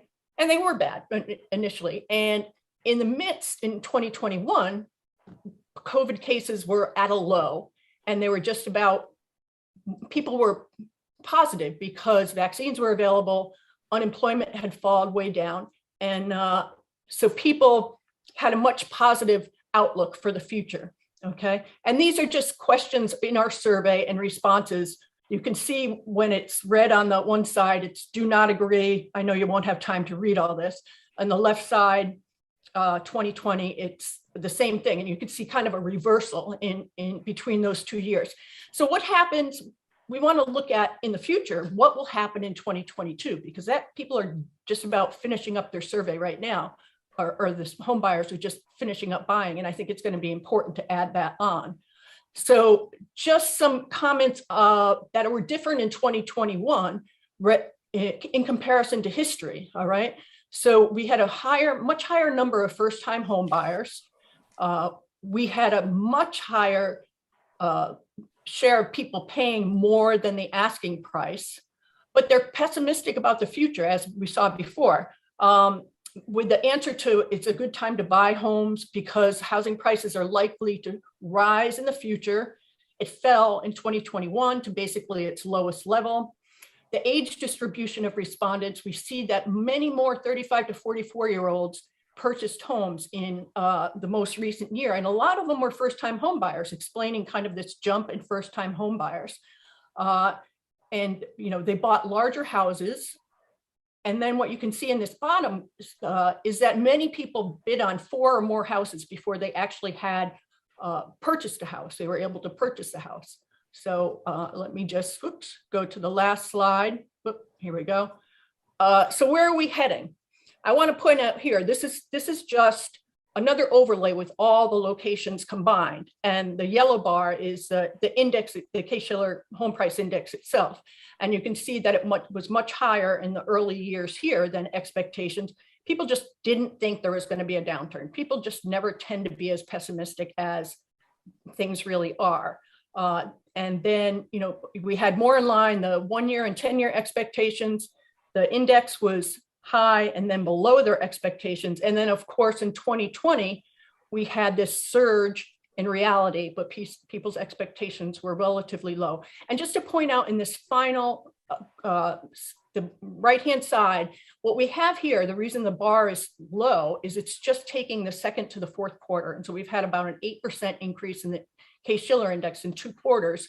So this could go up as high as here. So again, they're underestimating.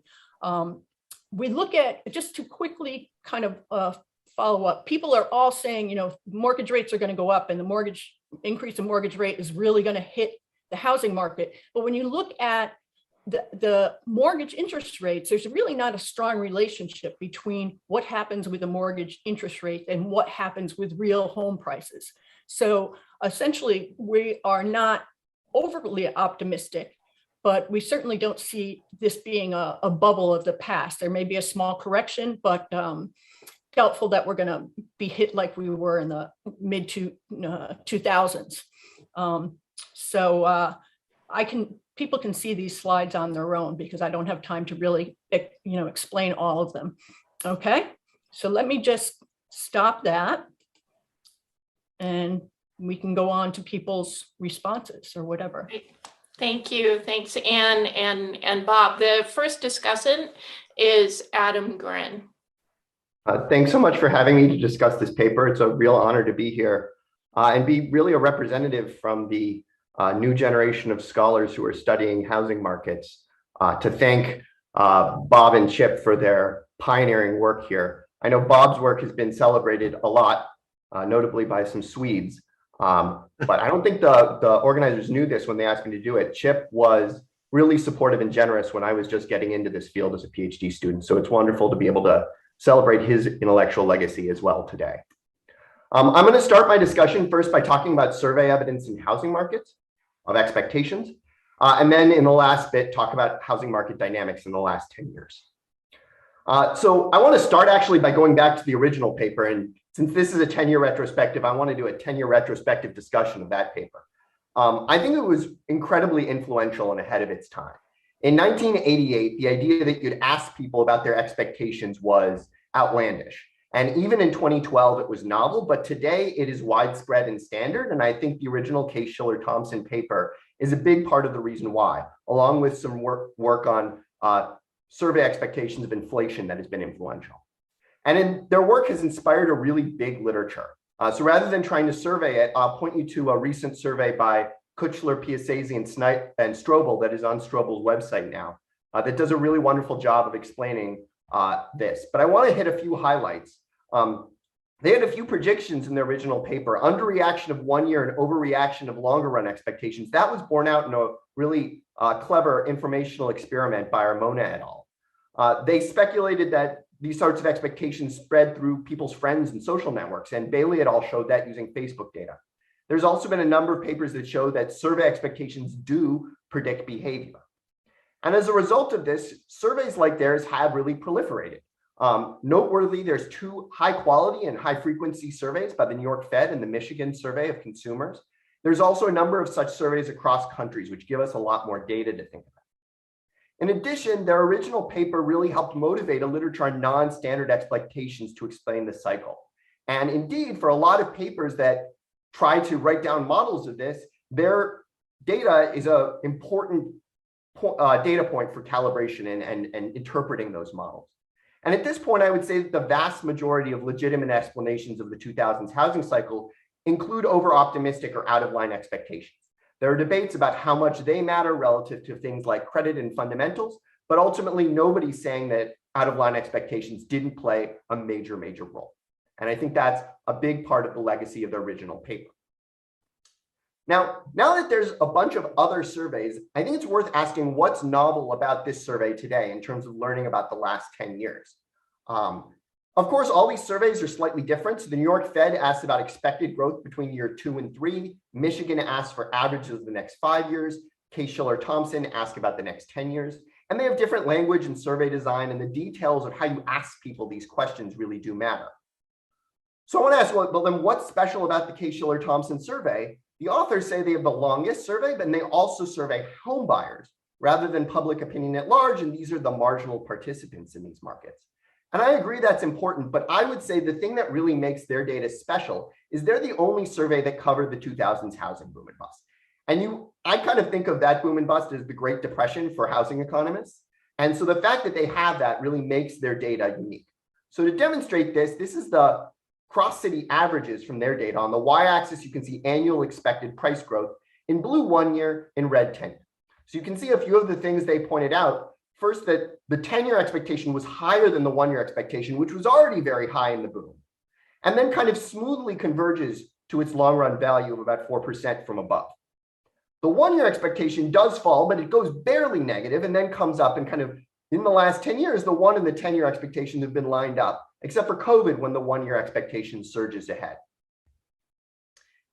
Here in dashed blue lines, you can see the 1-year and the 3-year ones from the New York Fed. Instead of looking at 4 specific markets, they're surveying the whole country.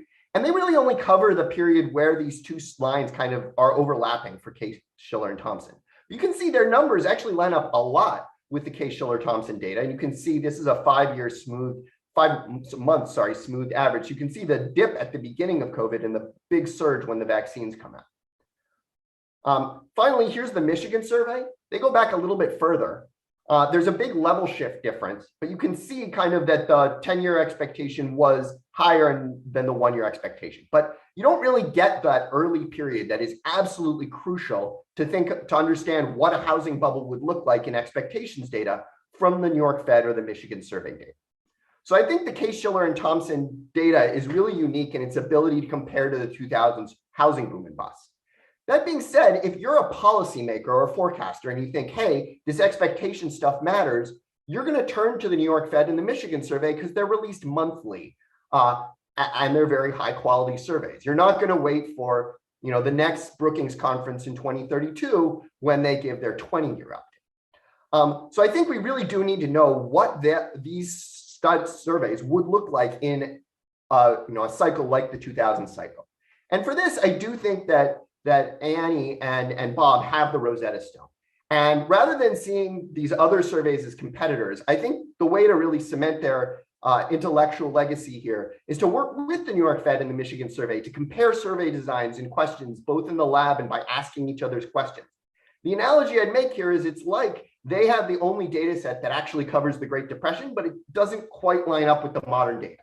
And so there's huge returns to harmonize. Let me now turn to the last 10 years. And I want to start with the 2012 to 2020 boom. I see this boom not as a second boom to compare to the first boom, but as instead the rebound component of a 20-year-long boom-bust rebound cycle. And let me talk for a second about work I've done recently with Gabriel Chodor-Reich and Tim McQuaid. We start from the observation that areas with the largest booms and busts actually had the largest rebounds and the largest long-run house price growth. So this is zip code level data. In blue, you can see the zip code scatter. In red, you can see bin to averages. So you can think of that as a non-parametric regression. You can see in the upper left, the boom and the bust are negatively correlated with the high R squared. I think intriguingly, the bust and the rebound are basically equally negatively correlated with just as high of an R squared. And the bust and the rebound offset, so the boom is pretty much uncorrelated with the bust rebound. And what that means is the boom is really highly correlated with an R squared of 0.62 with the overall price growth between 1997 and 2019. So what do we make of this? Well, first of all, it seems like to me that these things are pretty correlated across time. It seems like they're kind of one cycle rather than multiple different cycles. And we kind of trace that to a change in fundamentals at the beginning of that cycle.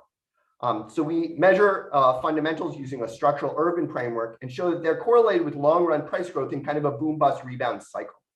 And then to explain this, we write down a model of the cycle driven by overreaction to improvements in fundamentals at a single one at the beginning of that boom-bust rebound cycle. You can think of these fundamentals as the drift term of a dividend process.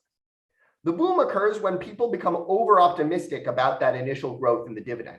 And for that, we use diagnostic expectations, which are these expectations introduced by Schleifer, Bardolo, and Giannoli that have overreaction to new and surprising news. The bust happens when people kind of realize the error in their ways after they've seen enough data, beliefs correct, and on the downside, we have overshooting due to foreclosures. And then the rebound happens as foreclosures recede and we converge to a higher balanced growth path.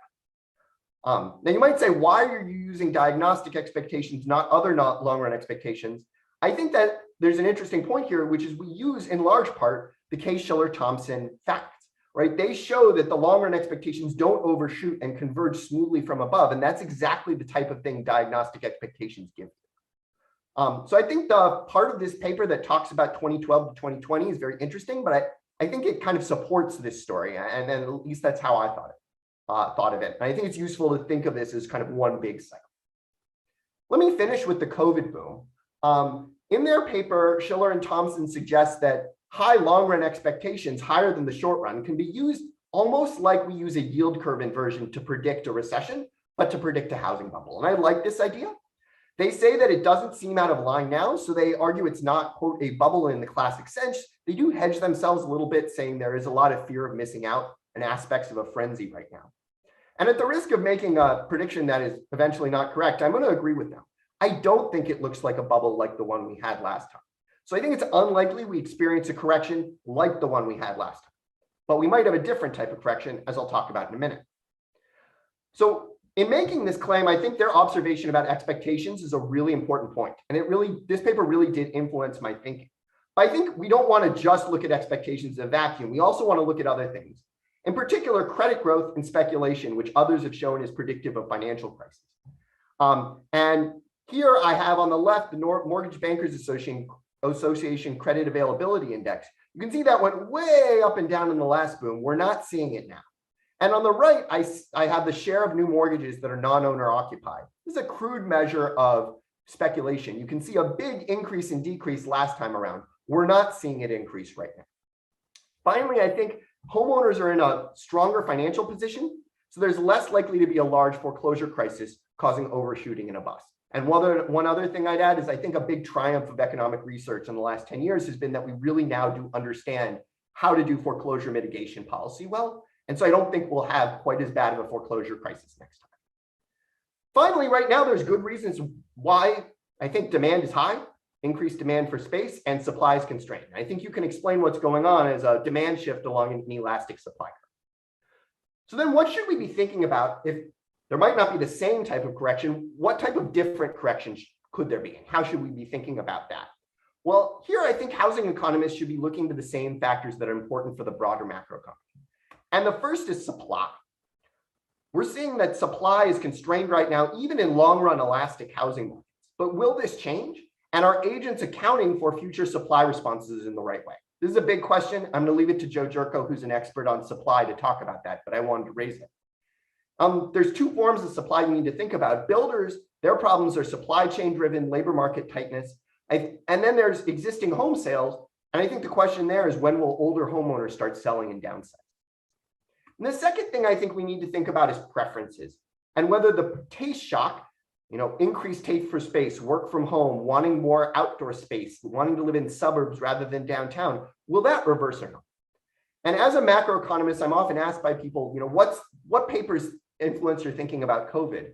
And I often point to papers that are not about COVID at all. In particular, Ulrike Malmondier and Stefan Nagel's work on lived experience. So they show that people who lived through the Great Depression and the Great Inflation behave really differently as economic actors as a result of living through it. So I think people are going to behave differently because they lived through COVID. Are these changes in taste for space, working from home, is that permanent or not? Is that going to mean revert? I think these are big questions. And I think, as useful as the economic toolkit is, economists aren't great at forecasting preference shocks. So I think we should be very humble about that going forward. So thank you very much for your attention.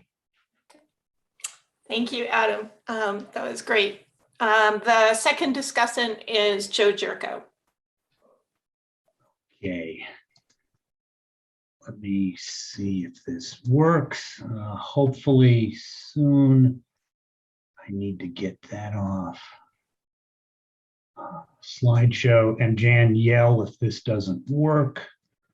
But hopefully you see. Do you see? There we go. Yeah, it works and it's full screen. Oh boy. Okay, great. Thank you for having me. It's really great to be here.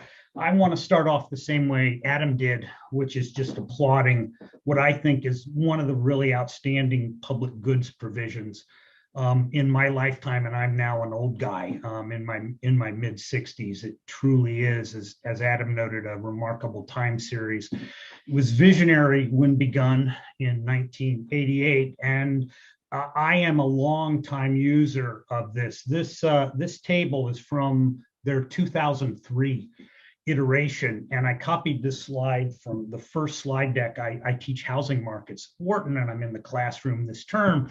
And this is one of the slides. And per Bob's comment earlier on Milwaukee on the far right of this in the bottom, in 2003, their 10-year expectations were 11.7%.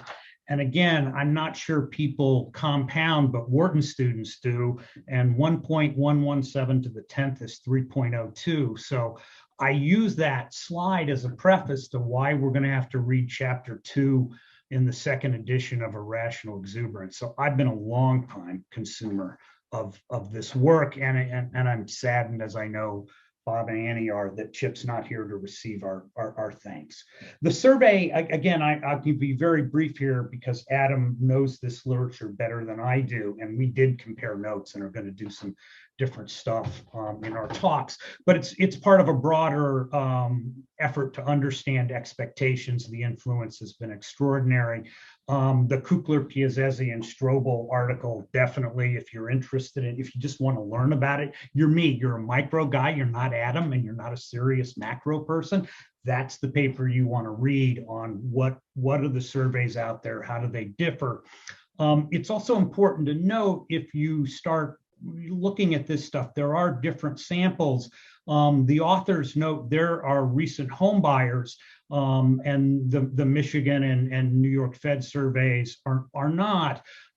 It's not clear to me what the right sample is. In the paper, they argue these are the people who are marginal on the market. Yeah and no. I think it's equally interesting to know who didn't purchase, who may have backed away. So I think we want to use all the data, because it's not clear to me one's obviously better than the other.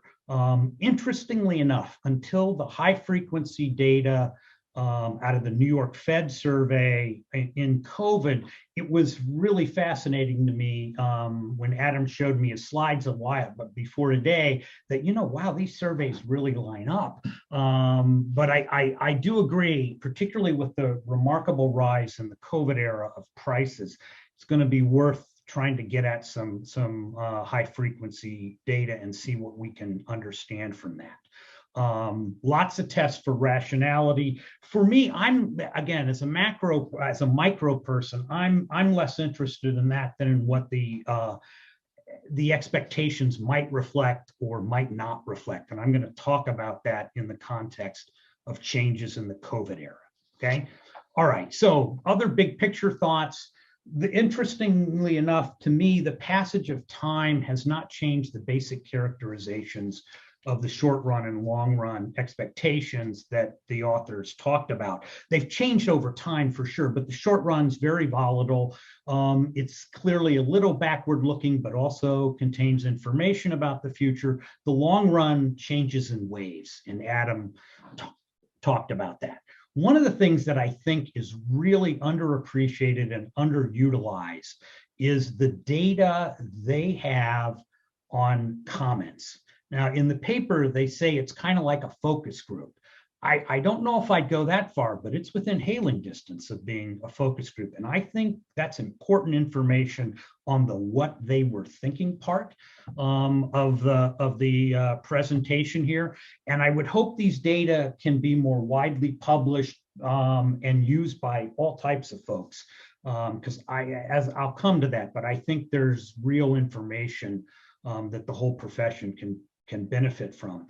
I also think as we think about expectations and what's going on in housing markets in general, we can learn a lot from heterogeneity. Now, interestingly enough, a lot of us think about the global financial crisis, the boom preceding it and the bust that was associated with it as being one big national event.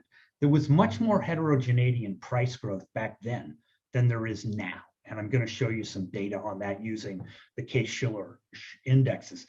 And so for me, I look at this, particularly as I think about COVID, which I really am going to turn to now. I see the goal for us as economists is to use expectations as an important input. But they're part of the story. They're pretty clearly not the story.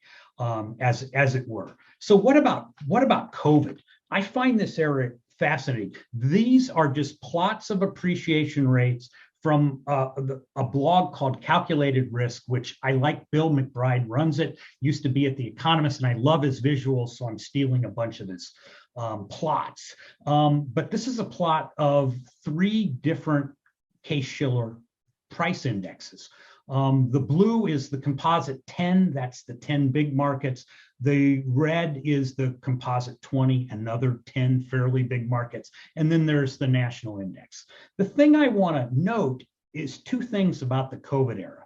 One, the absolute increase in price growth to roughly 20% from really close to nothing is equal in magnitude to what we saw over a rise over a much longer time period in the great boom from 95 to 05, predating the GFC. That's number one. What we've seen in terms of price movements, albeit over a much shorter time period, is as big as we saw in GFC, just up from bottom to top. Second thing is, note that the 3 series are on top of each other in COVID land. What happened in Atlanta is really pretty similar to what happened in San Francisco, New York, and that was largely true, but not totally true in this. So there's less heterogeneity, which I think is unfortunate, because one of the ways that the authors convinced me that expectations really mattered was the great variation across Sunbelt markets around the turning of the GFC. It's the sand state bubbles. There was no big move in prices in Atlanta, Charlotte, and the like. What there was, or Dallas, what there was is the sand states: Vegas, Phoenix, Tampa, Miami, and the like. And I think, I was convinced some type of really weird, i.e. non-rational expectations were playing a role here, because supply is going up like mad in all of those sand state markets. So it's kind of hard to argue. You thought somehow they were becoming inelastically supplied, at least to my view. Okay, but so I think we're going to have less heterogeneity to exploit. So on to COVID itself. What did the buyers recognize? And Annie talked about this a bit, so I'll be quick again. Just for those of you following along at home, the 2020 survey is put out in July. It's really respondents purchased in the first quarter of 2020. So for America, that's basically pre-COVID times. 1 year out expectations for the 4 counties, 3.4%. The range there is 2.2 to 4.5%. That was a wild miss because, as was noted, actual price growth came in really close to 20%. Long run expectations in that survey were declining or stable for all 4 counties, and you see the range across the 4 counties for the 10-year number, 3.1 to 4.6. July 21, obviously, we're well into COVID. House prices have boomed already. Not surprisingly, short-run expectations jumped really sharply. Instead of being a range of 2.2 to 4.5, they're 6.1 to 7.5 that year. Long-run expectations are just ticking up. There's no sharp growth that's consistent with past changes. 4 to 4.5 rather than 3.1 to 4.6 is the range across the 4 markets. Also, something I think is useful and that I'm not going to think about, but I think we should think about, is sample selection here. Annie showed this. First-time home buyers jumps 35 to 40. 4-year-olds jump. I think that's because those are the millennials, and they're as big as my age group, the baby boomers, but they're really high income. I wrote this down. 50% reported incomes of $225,000 or more. These are not poor people in this particular survey year. I found really fascinating the discussion in the paper on what did they comment on. And interestingly, in 2020, there were lots of mentions of COVID, 34%. Of their respondents at least mentioned coronavirus, the pandemic, something that I'll just call COVID, okay? But also interestingly, I thought there was no consensus on what that meant for prices in the 2020 survey. 2021, they clearly understand from their short-term expectations, prices are rising, but they also mention a number of things that might be driving it. And I have summarized a very interesting discussion in the paper in 2 lines here. One, inequality, which is, it was clear some people were having a good crisis, the tech workers, the academics and the like, none of us got laid off, and others really weren't, okay? Demand for more space was obvious. Who likes to be locked down in 800 square feet? They also ask a really interesting supplemental question, which I hope they'll design more of for this year and subsequent surveys about urban cores versus suburbs. There's clearly, the comments show a demand for lower density. And they also mentioned high savings, which I think is also really, really interesting.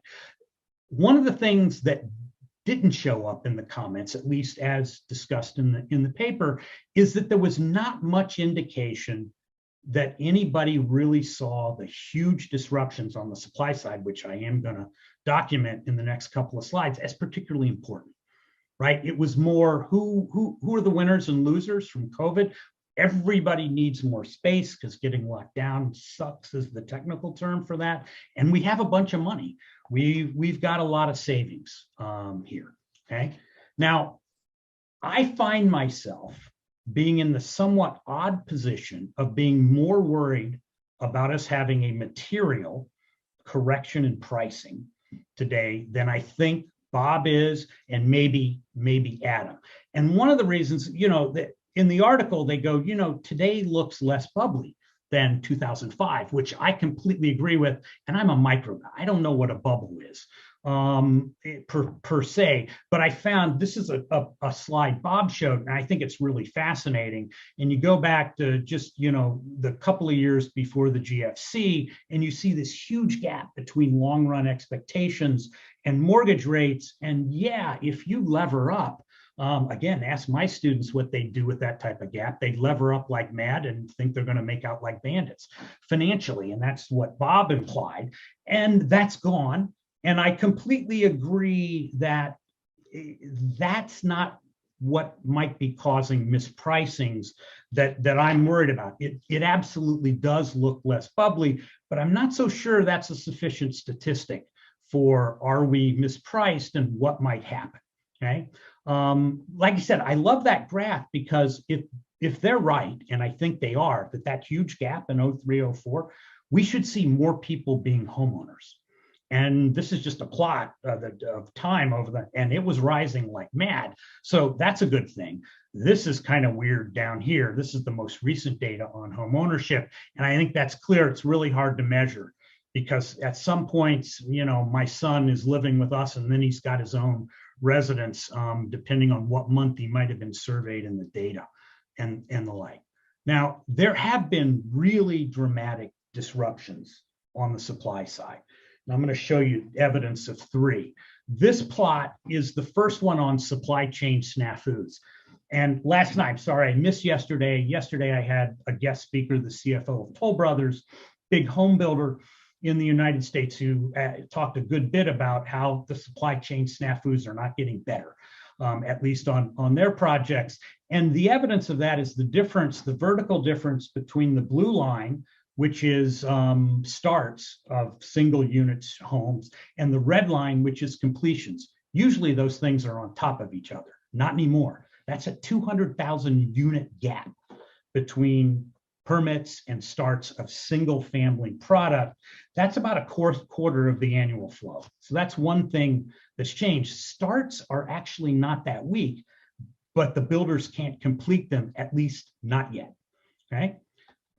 Other thing that's obviously changed is costs. I'm just using as a proxy here the 1,000 board feet of lumber, which spiked from roughly 400 would be a high number, high cost for 1,000 square feet, board feet. It went up to 16. It came back down, but it's still around, 600, 500. Wages are up. So actual physical construction costs are up in this sector. And it's an interesting question. Do people think they'll mean revert? Do they think they'll they'll stay high. It has implications for what you think prices ought to be, and therefore particularly what you think short-term price growth should be. Okay, other things on the supply side, the one that is, I think, missed by almost all of us is the dramatic change in the supply of existing homes you can buy, right? If you're going to buy a home, you can buy a new one from Toll Brothers, or you can buy an old one from me. I have one, and we're trying to move back into the city now, and we're willing to sell our home. Well, not a year ago we weren't. There has been an amazing, unprecedented change in listings, which is the supply of existing homes, basically. So in Maricopa County, listings fell by over 2/3 in 2020. That's the core county of Phoenix. It's roughly the same everywhere. I happen to know that number because, again, I'm teaching housing markets, and I have a case on Maricopa, so I actually had the data to use. And that's a big deal because in 2019, so you go to a pre-COVID year, existing home sales were roughly 5 times new home sales. So sales out of the existing stock are a really, really big deal. And the listings out of that stock dropped dramatically. How much have they rebounded? About half the way. They're actually not close to all the way back. Overall inventory is way down. And I think also fascinating, I'd love you guys to ask a question on rents. The spike in rents is phenomenal too. And that's these two figures here, which is the top figure, again, it's an eye chart, but the top figure is just inventory, and it keeps going down. It's getting a little better. And the bottom one are 5 series on rents. And the 5 series include 3 government series on owner's equivalent rent from their indexes and the like.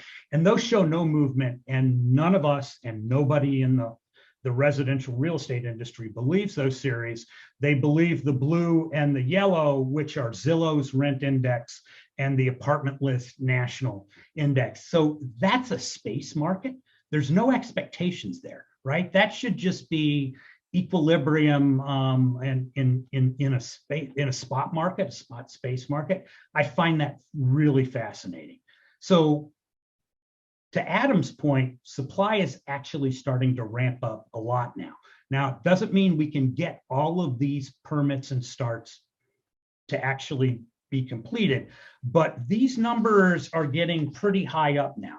And one of the things I want to leave you with, why am I worried? I think more than everybody else on the panel about a potential meaningful fall in prices, nothing like the GFC. And I have no reason to suspect the banking system's in danger. But in Phoenix, let me give you a fun fact from Phoenix. In Phoenix, prices are up 40% real since 2019, right? Permits are way up too. We now have the full year of 2021 permits for the Metro. Phoenix, they're 15% above 2006 levels, which were the pre-GFC peak. Now that's population is at this market's growing like mad. Population's up something like 38, 39%. So per capita permitting intensity is not quite as high as it was at the highest point prior to the GFC, but it's within hailing distance again of that. And you can find the same thing going on in Austin, Nashville, Jacksonville, Florida, Raleigh, Durham, San Antonio, Denver, and interestingly, Columbus, Ohio, Indianapolis, Indiana, Cincinnati, Ohio, and Pittsburgh, Pennsylvania. So why am I worried by all of this? I want to know, I'm a big believer in something Ed Glazier taught me from his 2013 Richard Ely lecture to the AEA, and it's his 2014 piece here, which suggests that people tend to systematically underestimate the impact of longer run elasticity of supply.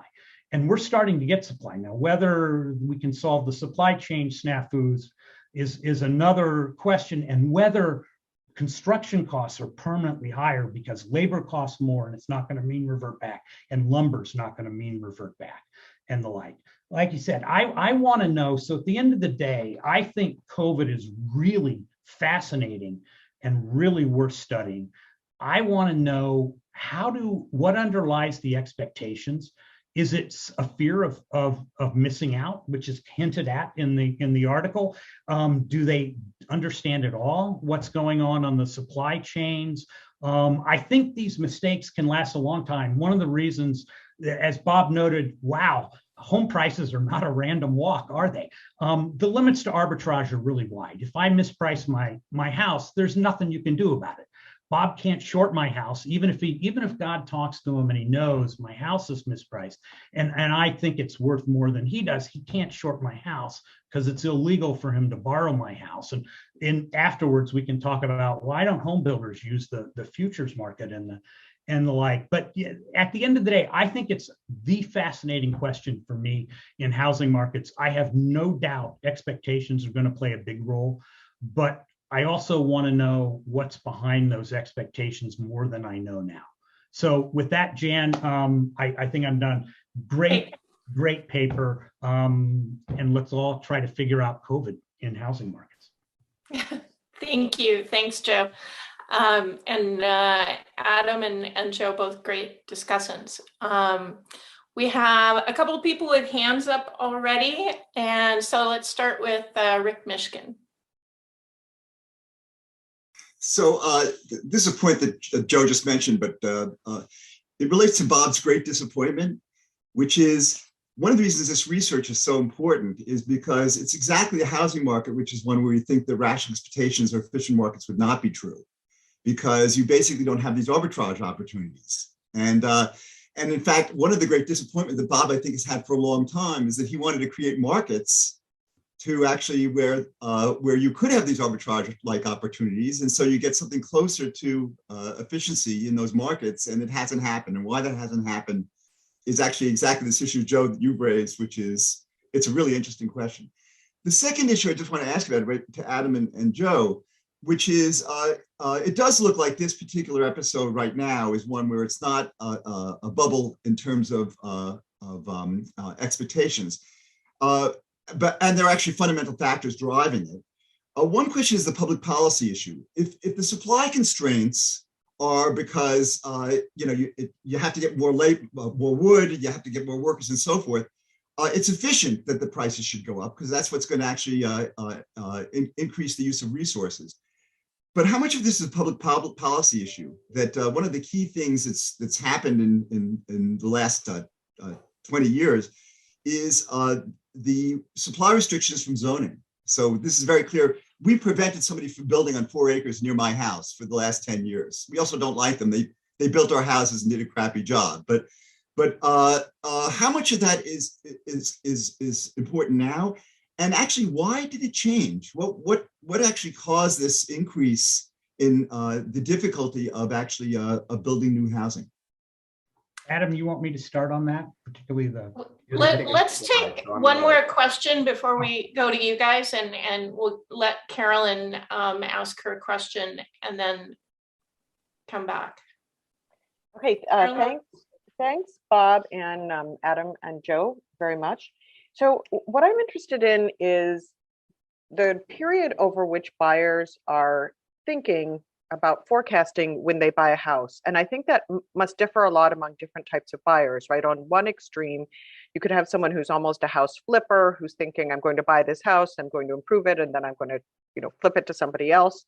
On the other hand, you could have some people thinking, I'm going to buy this house and I'm probably going to keep it until I retire. There are people who are in between who think I'm going to keep this house unless I have more kids, and then I'm, maybe that's several years down the road. And then I'm going to need a bigger house or move to a different school district or change my job. I think the probability of having that happen in the next 10 years is X. And the reason I'm interested in this question is when I look at the expectations, they look too smooth, right? A lot of the time. And what I'm wondering is are there a bunch of people in there who really don't care what's going to happen very much, even in the next 10 years? Because what they're thinking is, I'm probably going to own this house for 25 years or maybe even 30 years. They're thinking about their 30-year mortgage, and they're thinking, I'll have a lot of options about when to sell over the course of those 30 years. So I don't care very much about short-term fluctuations in the housing market. And I'm just interested in what you all think is the right way to think of that period of time over which the home buyer is forecasting. Because even if you say, what do you think over the next 10 years? If the home buyer has been focused on the next 25 years, he or she is not going to have very good, expectations or very precise expectations over a different length of time. Thanks. Okay, thanks, Carolyn. So let's go back to the panel and maybe start with the supply question and then go from there. Okay, so Rick, I wish we knew the answer to why is regulation getting more severe? It clearly is, but when you look at the best data we have, which is not all that great, it's survey based again, and it's way less high frequency than what Bob and Annie are doing. It's getting worse, particularly in the supply constrained coastal markets. It doesn't appear to be what's behind Atlanta, the Sunbelt growth markets. Regulation is not more severe in Nashville, Atlanta's and the like, none of the Texas markets, with the exception of Austin. So when you see these recent price rises, I don't look at Phoenix and go, that's a supply constraint. Now, if you ask what are really rich people like you and Ed Glazier doing to keep people away from your mansions and your houses, that's always going on. There are big minimum lot sizes in elite suburbs everywhere, but that's a small part of the market. It's just, it doesn't move the means in these data. Somebody want to take Carolyn's question about the time horizon for expectations? Sure. As someone who had a 5-1 arm that lined up with the end of my tenure clock, I can definitely sympathize with her question. So I think that what you're saying is exactly right. I think this also relates to a lot of work on disagreement and disagreement in beliefs and how important that is. It's not just the mean belief, especially in a bubble. And so I think it's a great opportunity to give one other suggestion, which was on the cutting room floor, which is I think they could really maximize the impact of their research by releasing microdata, allowing people to look at the heterogeneity as they want to cut it based on age, based on income, based on disagreement or whatnot. I think that's a really, really valuable public good and something that, for instance, the New York Fed survey does. And that would allow us to look at those issues. Okay, let's let Bob and Anne respond to some of the discussants' comments, and we can wrap up after that. We can take a lot of questions to the breakout rooms as well. Bob, you're still muted.